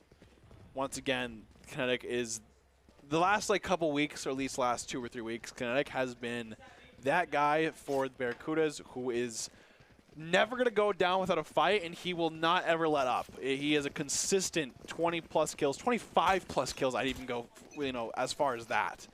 And it's just a thing where, his team plays around it, and that just is kind of the win condition for these rounds sometimes. You see Kinetic not playing the traditional way of how they're attacking. He's usually flanking. We saw a flank onto Heaven last round through Tree and did a great job there, and Prestige gets a kill on the Jaguar right away. Yeah, very quick one. Just kind of punished Jaguar for walking in. Luckily, Jaguar switched off what they were going to buy. They thought about getting the Judge. I mean, the only one on the team to get anything more than a handheld sidearm, but moves back down. Barracuda's on a force buy here. Getting slightly fancier guns while Wolves in a full save, hoping to just catch people off. No. What a knife. They knifed so close that now they're going to find him. Tries to find one right before the run it back. It's not there. Prestige to get Avian. Now that run it back going live lets him run all the way to the far hallway, check the shinies, and go down. He's got to re-enter the site here, which feels a little awkward because now his whole team is in the mud pit. So he's just going to play back, be a flank guard, maybe enter in a little bit later and try to catch some of these Wolves by surprise. Ooh. Prestige from the site takes a third one. He's feeling good. These have been all isolated kills. Atlas now looking to play forward. Gets one and just took the corner Nice. and gets two. And that's just kind of a classic Prestige Kinetic 1-2, where I'm pretty sure Prestige got 3 and Kinetic got 2. Yep. And, it's kind of like I said, though. Kinetic is not playing this duelist as if it's the only forms of getting onto site. Right. And a lot of time, he's not even with the group. I mean, the one time we saw him go first was because he's just trying to get through the space first because he knew that no one was there. He definitely played an initiator role right there. Yeah. I mean, he only got onto the space to check things, and then once the run it back failed, he was ready to come in there clutch at the end and clean up the remains. And he did a great job of that. Kinetic is really just committing to these off angles. I mean, they know that Kinetic is going to hit these shots for these, I'd say, flanks. And so at this point, he's just allowed to kind of play that lurking, not really too lurkish, but still lurking into those positions that they're not ready for. I think that's been a big, success of theirs. And it's just so opposite from how Wolves are playing, right? What Barracudas are having constant lurks, constant different angles, and, having things to kind of check them out. And, Wolves right here are going to have 2 on A site, whereas the Barracudas are going to have 5, but 3 in main, 2 in split. Kind of a 1-2, split as we've seen it on A site, and this is exactly what happened. Res goes down. Kinetic is going to Heaven once again, but they're ready for him. Ooh, no, he moves straight around, catches one on the side to find another, and he was a catalyst for the entry on the round, too. Oh, just has to get his feet settled before he can take a shot there, and it's not enough time, so he goes down. Prestige, though, setting up the TPs right around. He's kind of made a base for himself, and they've already got him suppressed, so not a lot of options for him. Happy and Shadow just kind of setting up a way to peek into the site in case they ever start getting that defuse off, but doesn't look like it's going to happen. Shadow deciding to peek, goes down to Rezkin. Happy likes to take a more indirect approach and sends the owl around. And then some shock darts. There they are. Oh, pings one. Yeah. Good shock dart. A lot of damage. And all he needs to do is stall for time. He's doing an excellent job of it. Finally on the ping. He goes to peek out, but somebody was bodying that shot. Oh, wow. Oh, he spent enough time? Yeah, it was definitely not enough because it was from 0. So Barracudas take the round right there, and it's down 9-7. Impressive. Barracuda's now pushing on towards double digits while Wolves still standing in a place that they could be during a half. Yeah, and I believe that Wolves have to save this round as well because last round was their bye round. So Barracudas have a big round to win here. If they go up to 10-7, it's definitely a sizable lead starting to form there. The biggest thing is can they take it and can they keep playing like this? And it's, I really like how the Barracudas are playing so, I would say, calculated as well. If the Wolves are execution heavy, it's more so Barracudas are doing a little bit more calculation and a little bit more plays behind it. They have a couple, splits, and just like this, they're going really just on the front here. Kinetic ults right away, gets all the space on the A site, and as they clear everything out so they know they can take site. And just like that, Barracudas will take site, and Kinetic once again be kind of that behind member. And kills. Kinetic moved all the way through the smoke, using up the last of his valuable run it back time to make sure Hell was empty, and then retires to the back site to watch. And he didn't have that ult when they started the round. He was making a lot of money off of just that one orb.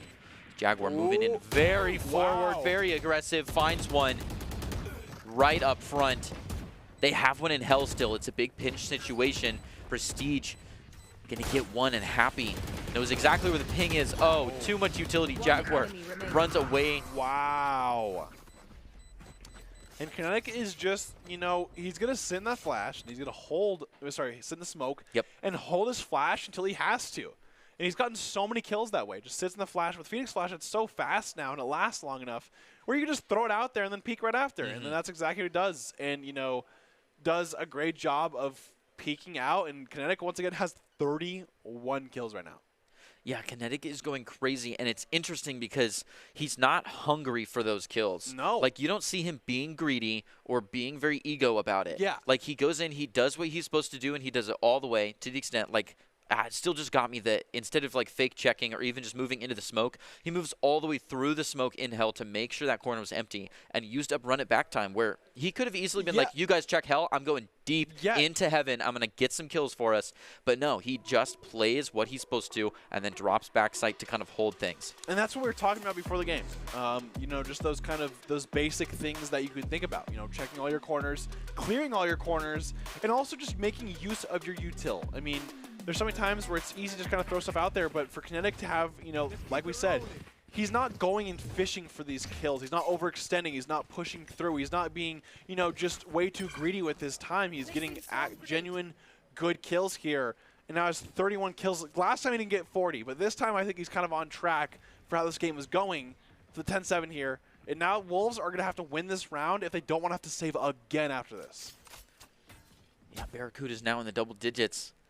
A little bit of a fake, maybe just a feel out on A. Whatever it is, the space is looking beautiful because it is empty on B, save for Avian here, who now has to kind of brave the storm. He is going to find two with this overload.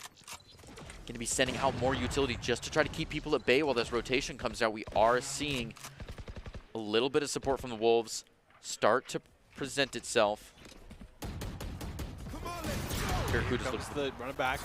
Already. Yeah, he just is farming this. He didn't do the op, I think, so let's see if they can get a kill here. Oh, doesn't check his back. Checks it, but they know that Rex is on the left side now. Does get the kill onto the first one, though. Oh, great molly. Drops a great molly into it. Just good understanding. And doesn't even play for that. He knows they're going to flee from that and just starts to walk another angle. Rex throws that op off the edge. He says, nope, not using that. And, you know, they have a 3v5 retake here from the Wolves. They do have the KJ ult, but, you know, it's not really something you can kind of use in this situation because it's down 2 to 4 members. And at this point, it's too little time, too, right? Because it takes a lot of time to wrap up. Right, because you have to wait till they're all the way out or suppressed. Atlas, who has a good spot here. Finally, no utility on this branch. Might get 1 or 2 kills off. Decides to paranoia. Oh, doesn't check the corner. Wow, checks it in time to find it. Jaguar supporting him from the back. Oh no, they were so close, but both of them couldn't find it, and Zerg gets an extra 2K on top. Might not make it out. Yeah, doesn't find his way out, but still. And, you know, that's 11-7, but the thing that we were talking about here is Wolves don't really have the eco for another full buy round here. Yes, they have a lot more since they've been, you know, losing consecutively. You get more credits that way, but, you know, I don't think they're going to have a big enough buy for a full buy here, and if they lose this one, it's that 12 point that we always kind of talk about. Yeah, scary situation to be in, and they'd be looking at 5 rounds consecutive to make it back. Yeah, and we're going to see one Vandal being used from Rex. Jaguar is to go with the Spectre. Wow. Hunter comes out. And what a gamble, too. Hits, I think, 1 or 2, but Prestige gets a kill onto Atlas right away, making him 1 down. Oh, there comes, and he actually used the owl drone too, so he actually loses it at the same time. Oh, wow. That was a big double tap to the head by Rezkin. Jaguar finds one on Shadow as well. They do close the door. Prestige doing well to get one straight down the middle, trying to play forward for some more. Finds it. It's a 3K for him. Looking at a 4v2. This door is broken, so Zerg, not a lot of actual protection here. Avian is coming right towards him. Looks to play out, can't find anything. Not at that distance, not with that gun. There's a Vandal right there, but it is quite far away from the first you got to get to it. Yeah. And he's just the last one alive. All of their guns are focused right here. Those were his 2 flashes. He has no other way on. Prestige steps forward and takes the V. In very Barracuda fashion in terms of a Prestige ace and a Kinetic ace in the same game. Kinetic has 32, Prestige has 22. So this duo, once again, on the Barracuda is really making it work. But I do want to commend the whole team of Barracudas playing very patient, using that utility in a good way, and then allowing their team to kind of work it too. Because, if it's not up to their sacrifices, nothing really happens easily. So there's always give and take. And now Barracuda's on the match point. Wolves are going to have a decent buy here with, 4 members or 5 members buying. So we'll see how that goes. Jaguar has this KJ ult, but hasn't really had a good opportunity to use it because now he's playing really aggressive on the site. And so we might try to use it as soon as he hears footsteps from Barracuda's running in, but we'll see how he ends up actually using that. And Barracudas are slowly slither away, whereas 4 members of the Wolves are on that B site. And so much of that utility. I mean, all of KJ is on that site. Oh.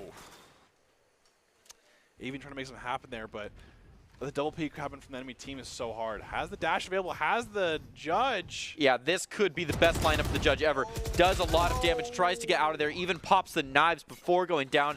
That's a tough one for the economy long-term. Happy is going to be the one to find that kill amongst the crowd. Now all of them just move straight through mid. Only one left in each of the default for 3 people position. Atlas, the one in back, looking for a kill here. Down the ADS, makes eye contact with a few of them, can't find it, nor through the wall, so they've passed him up and are making their way down to Redskin. It's a little bit of contact onto one. It's going to be an ult in to help him with it. He finds one. Do they know there's 2 back there? Now they do. He's gone live. Atlas to find his one. Redskin trying to play. Oh, they play too aggressive and absolutely just take his site. 1 player left. It's Jaguar. The plant is now down. Can't find it. It's a team ace. Shadow. And the Barracudas are your grand champions for this week's Rumble. But of course, want to be seen by expert college recruiters, talk directly to esports industry insiders like pro athletes, team general managers, or game producers, then join the club. Esports Tower players get insider access to industry insights, and with our featured Rumbles, recruiters are taking notice too. It's a great way to score exposure if you're looking to start your path to pro or land a collegiate scholarship. And of course, the Barracudas will take the Rumble title, taking down the Wolves. And before we wrap up the night, we have a show match again between the Stingrays and the Gators. And, last show match was definitely a step up from the previous one. So looking to kind of see how these players, match up with each other and kind of have fun while doing it. So definitely enjoying to see that. But, of course, we're going to go to another break. So before we look at that show match, we'll be going to another break. We'll be back right after that.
Visit NationalGuard.com to begin your guard adventure. Protecting your customer journey from fraud is critical. According to industry analysts, Count's AI-driven platform is the leading solution. From account login to digital payments, Count is recognized for both its customer impact and technology excellence. Learn more at Count.com. We're going to build bridges and hospitals in a day. We're going to save families from disaster and feed those left in the cold. We invite you to join us. The next greatest generation is now.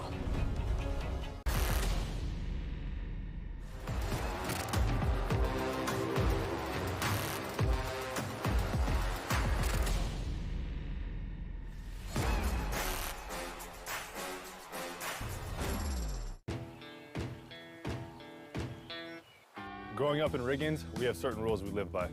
Look both ways before crossing the street. Fishing stories get better the more you tell them. Small town life makes your life anything but small. Never work alone when you go hunting. And always buckle up. Seatbelts save lives. That's a rule we can all live by.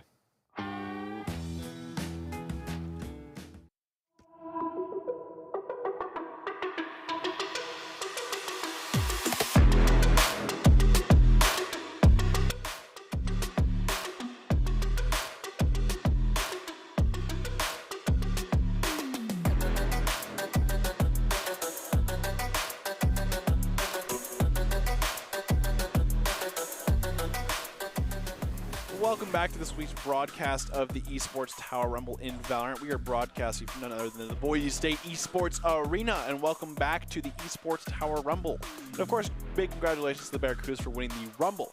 Before we wrap up the night, we have a show match between the Stingrays and the Gators. I'm your host, Brandon Hoskoziansky, and Greg Oldsel-Smith. And Greg, last time we saw some cheeky stuff from these show matches. What are you kind of expecting for this new show match, or I guess another game of the show match? Yeah, it can kind of go two big ways, right? We've seen really, I want to call them legitimate style games between like free agent picks. Yeah. And sometimes that's a little strange, keeping up with that free agent dynamic. So I'd like to see what the team play is like. Yeah, and I think it's also just a fun way for these players to kind of show themselves. I think it's kind of a thing of like, well, I'm playing a no stakes game really in terms of just kind of just bragging rights, so I can kind of play how I am comfortable with, and you don't have to worry the pressure of these matches, 'cause sometimes that gets to people a lot. So now it's just kind of I can play with my friends or against them and kind of show them how I play the game. Especially your teammates. If you ever play against your teammates in a show match, it's always the most fun. And of course, they should be able to use Doc's Keys of the game, which is presented today by Esports Tower. Scroll pro advice at esportstower.com. In Valorant, want to flank efficiently, spend and peek wisely, count those cards, count those abilities, and click those heads. Improve your game sense, improve your team play, improve your performance under pressure. You'll get matched with great players and professional coaches to help you rank up, and that is brought to you by Esports Tower. And of course, we're actually going to go, I think that we played this map last week for the show match, but we're doing it again, which is Breeze. We did the exact same team last time, so kind of love seeing that Breeze map in terms of it allows you the jet to kind of pop off. We get to the controller players play that Viper as well, but make sure to check out that QR code on your screen. Check out that, the offer that Vitamin Shop has everything a gamer could need. So scan and check out their latest offers and products with Vitamin Shop. And, kind of just the Stingrays are, said to be a ton of talented players and have a competition between the two so you can pop off in the show match. And of course the Gators have a roster that is steadily improving every week, and while they're underdogs in the show matches, the coach expects them to put up a good fight this time. So who will victorious, with the Gators with the kind of comeback story, or the Stingrays? And so we're going to see Rezkin on the Stingrays, as we just saw him kind of play those matches earlier. Chamber, though, once again, we see Rezkin kind of playing those, initiators that we've seen lately, but back to kind of what he used to play all the time. Prestige on the Sky, we see him used to play initiators as well.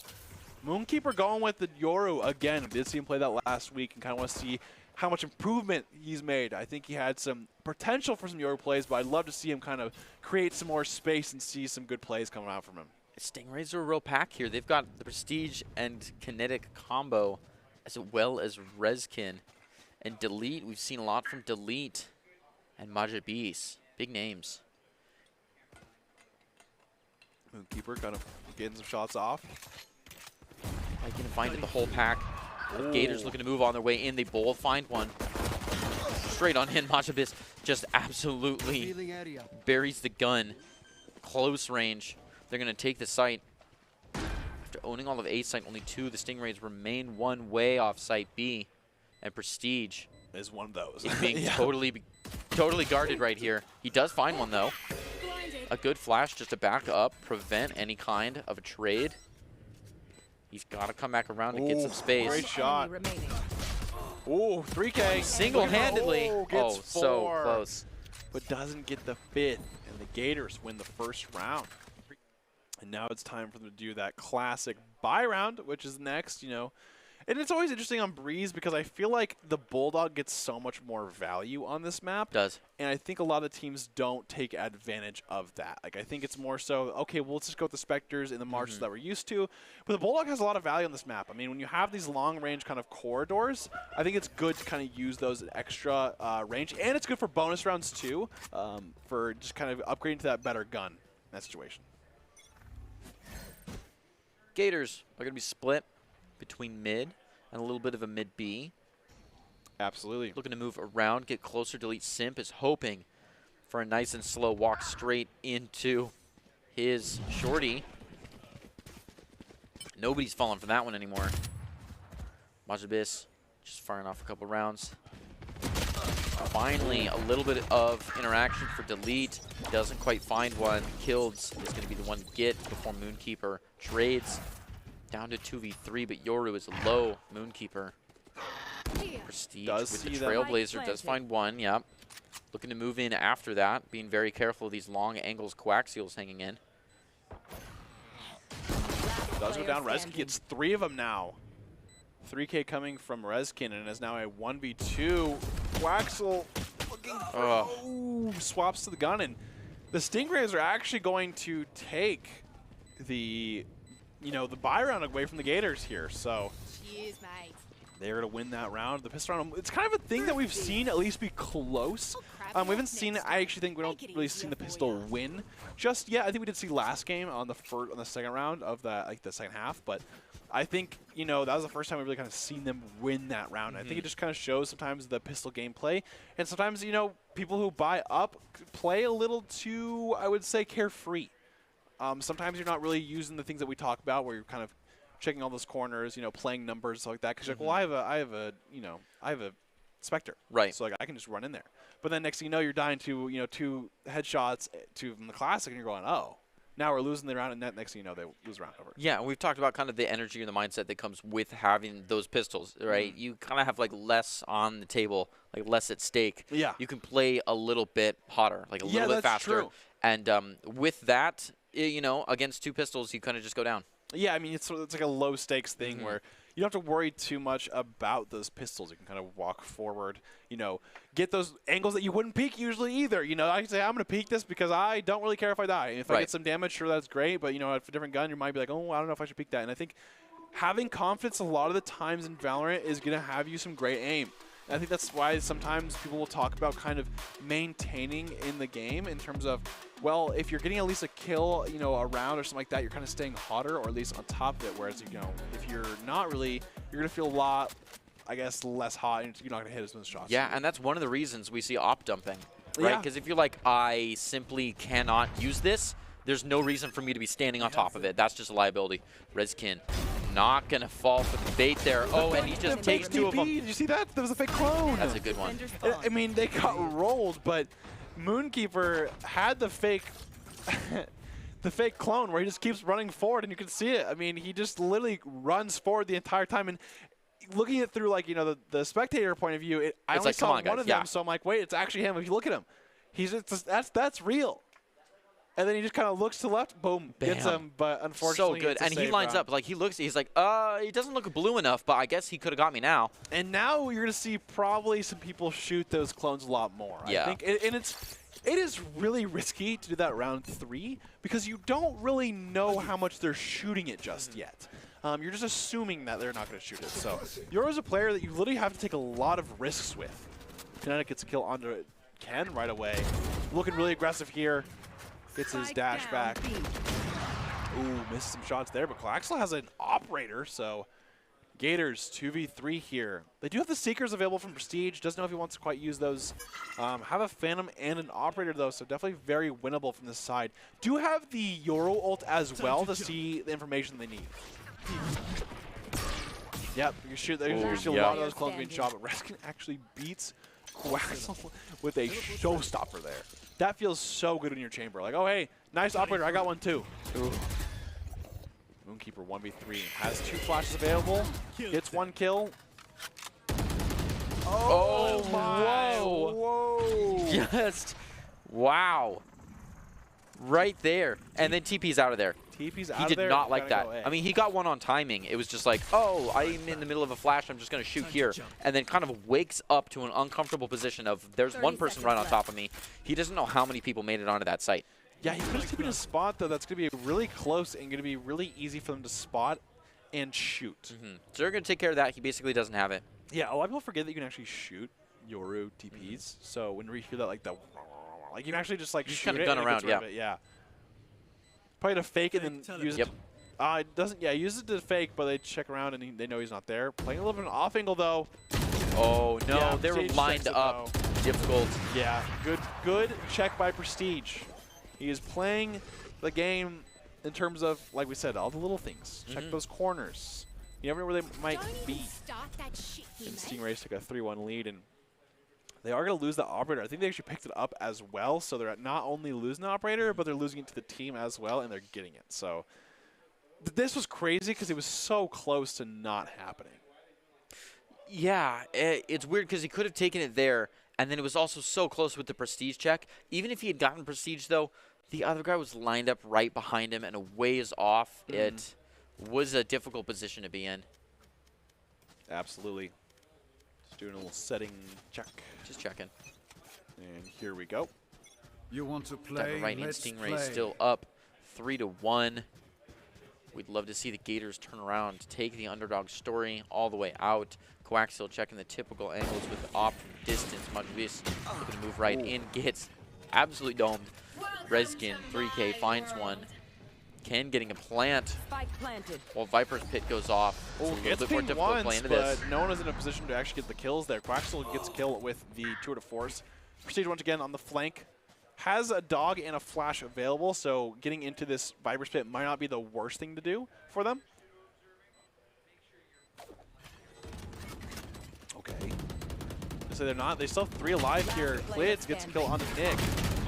And just like that, the Stingrays have a really good retake, and it seems like the Stingrays have kind of warmed up enough and are at a point where they are looking quite dominant in this matchup. Yeah, they're definitely feeling good for it. I mean, Gators were in a nice position there where they had the Viper's pit right on top of the spike. Nobody was around. The site was theirs. And the Stingrays just kind of picked them apart, like piece by piece. Absolutely. That's exactly what we saw. I mean, we saw, like you said, piece by piece, they saw them kind of go down. They had an operator, so it's kind of harder to get into the site there. But, just getting the pick onto Clids from Nick, and I'm pretty sure he just literally peeked them through or he shot through, so good from them. They're jamming out now, and they do have the Viper's Pit available from the Stingrays as well as the Tour de Force, and that's why he's dropping into Kinetic, I believe. Or Kinetic's just like, hey, let me op, give it to me. And he's going to be watching this mid, and that's exactly where the Gators are going, so Kinetic could be... Yeah, we'd love to see this nest call really find some people here, but Gators, there's all of them right there. Sees a foot, Kinetic gives away his position, gets ready, the dash, and it goes straight to waste. Coaxial to find a great one with his op. He doesn't want to lose that. We've seen him lose it before. And Reskin says, well, it's actually mine now, so thank you for that, and I'm going to get these kills with it because he is a good operator player. Yeah, does find Moonkeeper, but he knows there's so much more and is worried they'll force up towards him. And the spike is going to force up towards him. Reskin finds Nick, and now the win con's changed. Gators, even if they absolutely roll this site, have to get back to the nest and find one. Looks like they might do it anyways. Ken to find one, but they're pushing up onto him. Coaxial's in a good position to get a kill here if they play forward, but they're not going to. They know where the win con is. Stingrays have no reason to peek when they can just absolutely camp on this spike. The lead simp is just walking away, walking back for the 30 seconds left. flank, and Last Reskin, player 3K. Reskin was too And I have quick. a feeling after this round, he is not going to give the op back to Kinetic. I think Reskin is like, well, I'm actually feeling pretty hot with this op right now. Unless he uses the tour de force. Good 180. 4K. Big Reskin. twofer. And this is the Reskin that we, used to see a lot more in the earlier stages of Esports Tower. I mean, he's kind of, like I said, he's progressed as a player in a good way. He's, getting that flex role. You can play the smokes, you can play the initiators, but, he used to really get a lot of operator kills going, and that's kind of what he's showing right now is, hey, I still can have this operator going, and I can still pull it out anytime. And this is the time for it, like a show match. This is a real operator playground. There's like a few really long angles that work just great with the operator Breeze here. For sure. Breeze is a really big one for that. And the thing is with Viper, she's really good on this map with like kind of splitting the map, but she's really vulnerable to operators because she only has once her smoke's down, she can't bring it back. Oh wow! Oh, he sees it. Played through, but that was not the one. Moonkeeper. Time to jump. Trying to play his tricks right up this hallway while so wow. much is happening. Lids, yeah, finds 2, 3 even. Looking for this fourth one. Not quite going to find it. That flash is a rough one, but he's on top of the spike. Remaining. feeling good. Rezkin and Prestige to find theirs. It's a flawless. They did drop only one ult for it too, so they've got 3 left on the board, and the Gators only have 1. It's a 6-1, feeling uncomfortable for the Gators here. Yeah, it's the Stingrays are getting momentum, and these players, when they have momentum, as we've seen, you know, just seeing them play in the Esports Tower, they start to become a little unstoppable. And I think Rezkin, Prestige, and Kinetic are all those players that can really get rolling. And the other 2 are doing great as well. I mean, we see them playing exactly their role at last round. He got a 3K on the Viper there, so doing a great job from, I think it was Clids. And Nick could be peeking this and probably going down in a second here. Yeah, I was going to say, Rezkin does not mess around with those peaks. No, he's good pacing there. Just absolutely stonewalls it. Waits 1 or 2 and then finds it. Stingrays still on a 5v4. Looking for this rotation around to B side. They feel the pressure and deletes him to find a quick 2. Yep. Ooh, flashes just as the option comes out. We got all the way through, though. Oh, they almost found Rezkin there. He was not watching that angle. Ken is going to be aggressed by Kinetic from above. Defense. He tried to shoot him in the air. Did not happen. Ken, yeah, still doing good over here. A little bit of a Viper's Pit being thrown onto him. He wasn't ready. Very low health. Vulnerable with a 6-point health. Ken to find kills. And just like closes that, it up. 7-1 for the Stingrays at the moment. And like I said, this operator is going to be really hard to stop. I mean, Rezkin has gotten a lot of kills. This, I think, you know, like I said, Delete Simp, once again, doing his job as well. I mean, it's not just, you know, the 3-man show that we kind of been talking about or anything like that. All these players are definitely feeling hot. And at this point now, it might become a thing where it's like, well, I need to get myself some kills. That's a good spot. But it seems like they're at least holding on the sites here, so it's not like the biggest big of a deal in terms of how bad it is. Right.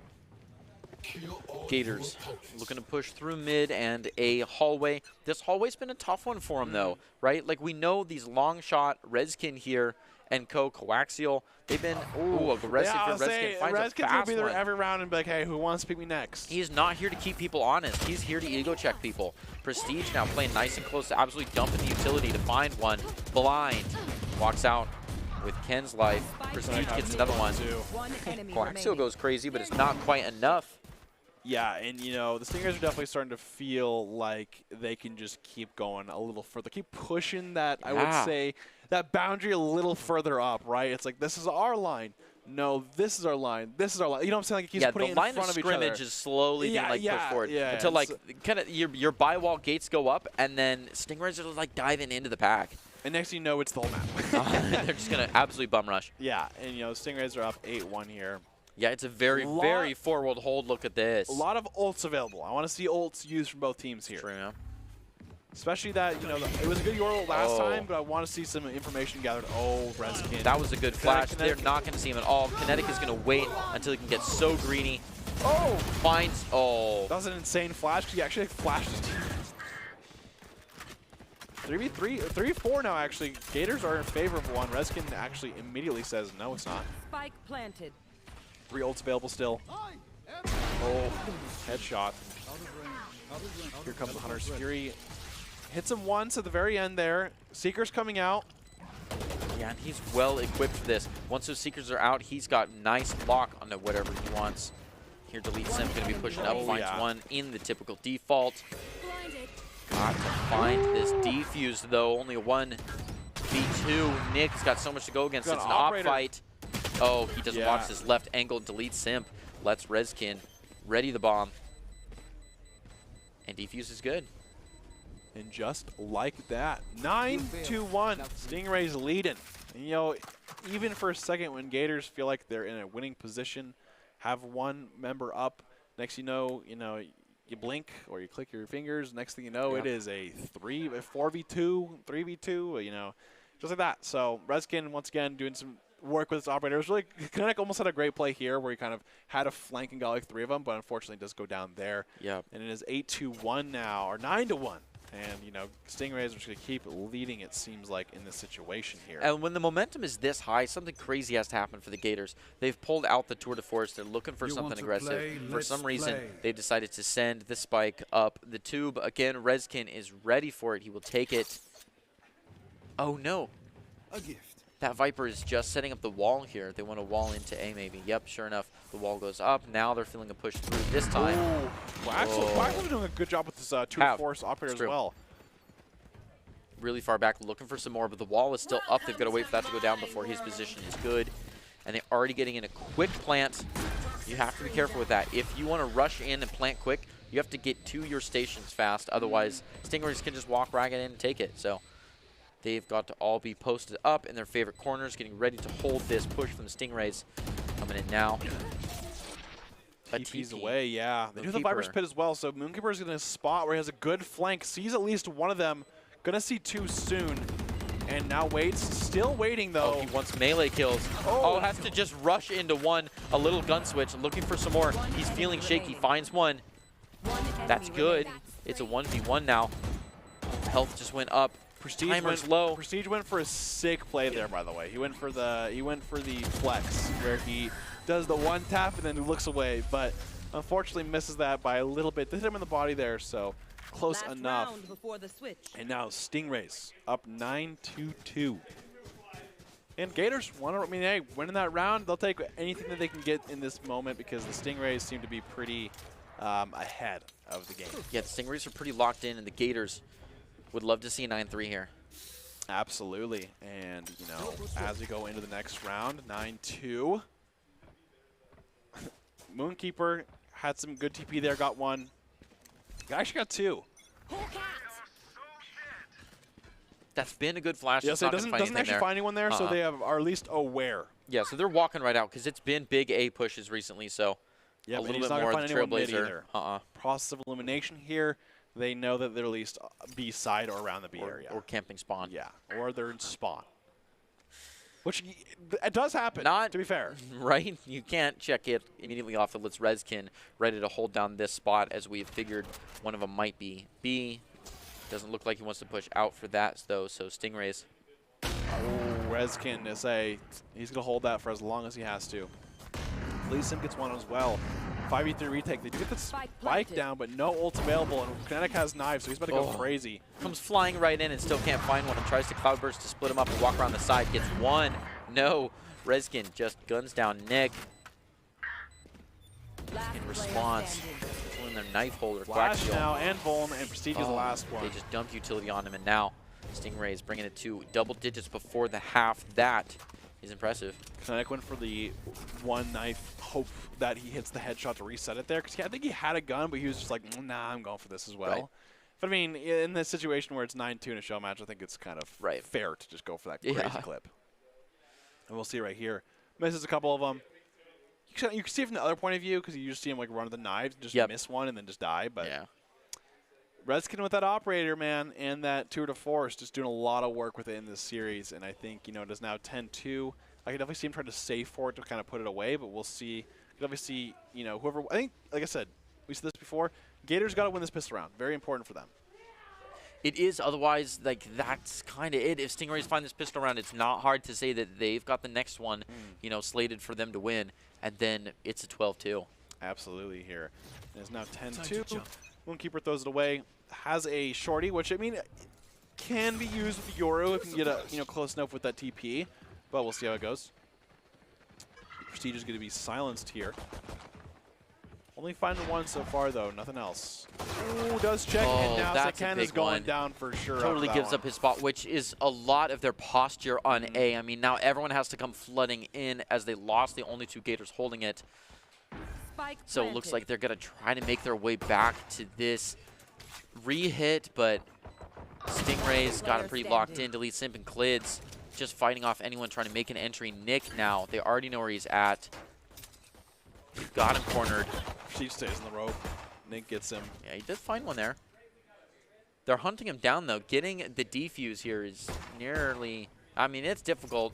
Oh, caught with utility caught out. the utility out. It's a tough and, one. you know, that happens more than we have seen. More than I all want the to time. It's and it's so weird because it's like, as soon as you use it and they peek you, it's always every time in your own head of, like, why did I do that? Like, what am I doing? Like, every player who does it knows better, right? They know better, but it's like a lot of times you'll do it and then you're like, oh, I should got punished for that. But then you're like, okay, well, I got away with it, though. Yeah. So I'm going to do it again. Yeah. And then you get punished and you're like, okay, never mind, we're not doing that. It's tempting to say that timing is a dice roll. Yeah, it is. But it's just not. Yeah, it's like it can be sometimes for sure. But at the end of the day, it's like you can basically always make it not. Yeah, it's like, okay, but I could have rolled dice from behind the wall. Yeah. And not. Okay, pretty spread out. Nice default here. We're going to see one from Nest. Majabiz trying to just get rid of some stuff here after they've really showed off that once they put the wall up, they're hitting that. Oh, here comes the dog. Does find Nick. Nick does get concussed. Yeah, effective Trailblazers. Redskins got traded, though, so Stingrays 2 to 4. Down. Just 2 Stingrays left in mid here. They still have Spike, and A is open, but they're going to hit B anyway. Oh, no. That was a tough TP. See, that's a reason you might not want to shoot the TP itself. Yeah. Is because you could get, you know, you might get to shoot what comes out of it. In their case, they were down members, so like, hey, let's just see if Yoru kind of just, you know, just gets the TP. Appears.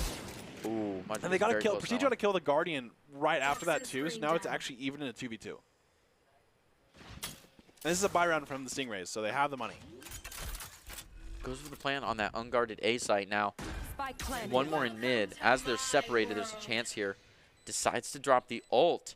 They really want to secure this 12. They know it should be theirs, and they didn't like a 2v4 field. Yeah, and now they have to go into a Viper's Pit with basically down guns. So going to be hard to deal with that.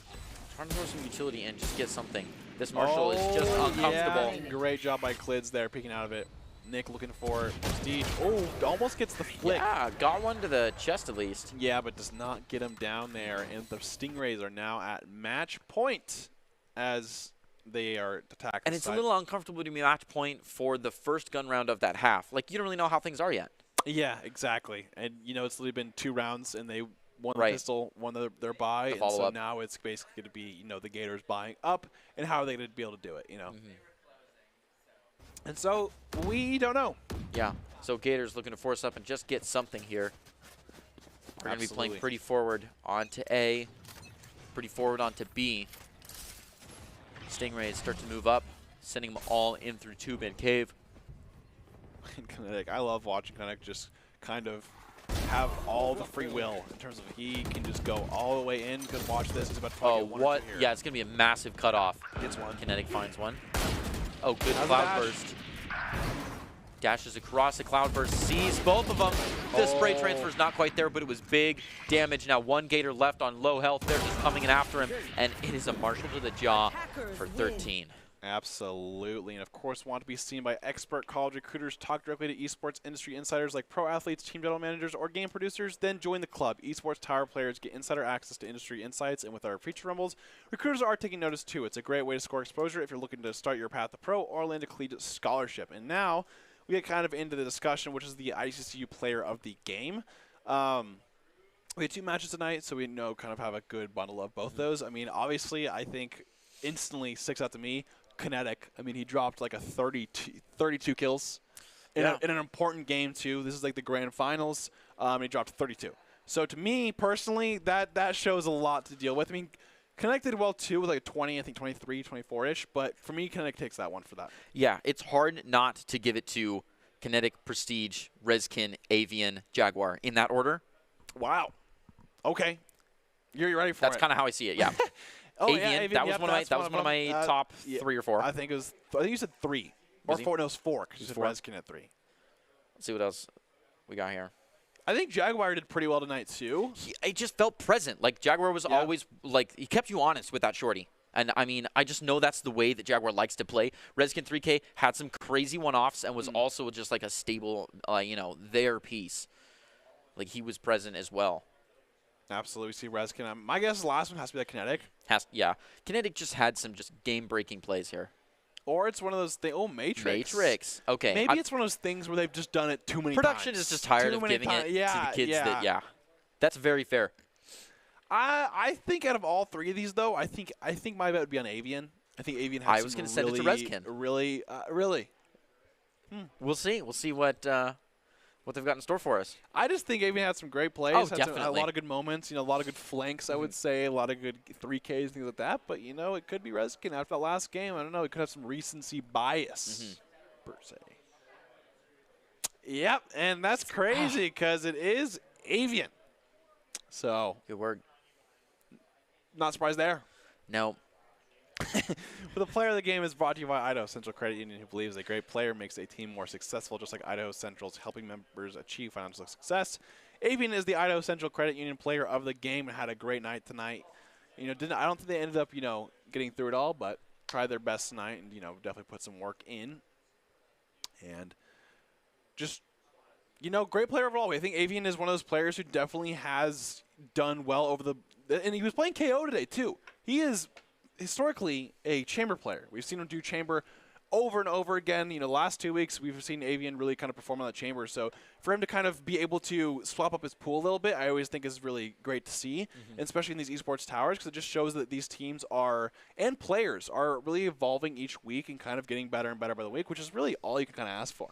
Before we end here, what do you have any kind of takeaway questions or anything to end it out with? No, I think you said it well right there. I mean, he has just been a good supportive role right there, holding that initiator really well and holding that sentinel really well. Yeah. And I think team support is really what the name of the game was tonight. We saw Kinetic staying true to the X's and O's, like really playing with the plays and the plans, and that's really where he got his 32 kill. Absolutely, and congratulations to all the players of an excellent night of Valorant. The Barracudas are going to now, thanks to Kinetic and Prestige Duo, kind of came up on top, and then now Rumble champions. What will we see next week and have in store for us? Make sure to tune in next Monday at 6 p.m. EST to find out. We will close off with the top 5 presented by the Idaho Army National Guard, who invites you to take your personal critical thinking skills into real time with more than 10 jobs offering a 20K bonus and your degree of choice paid for. The Idaho Army National Guard is the best team out there. Thank you so much for watching, and have a great one.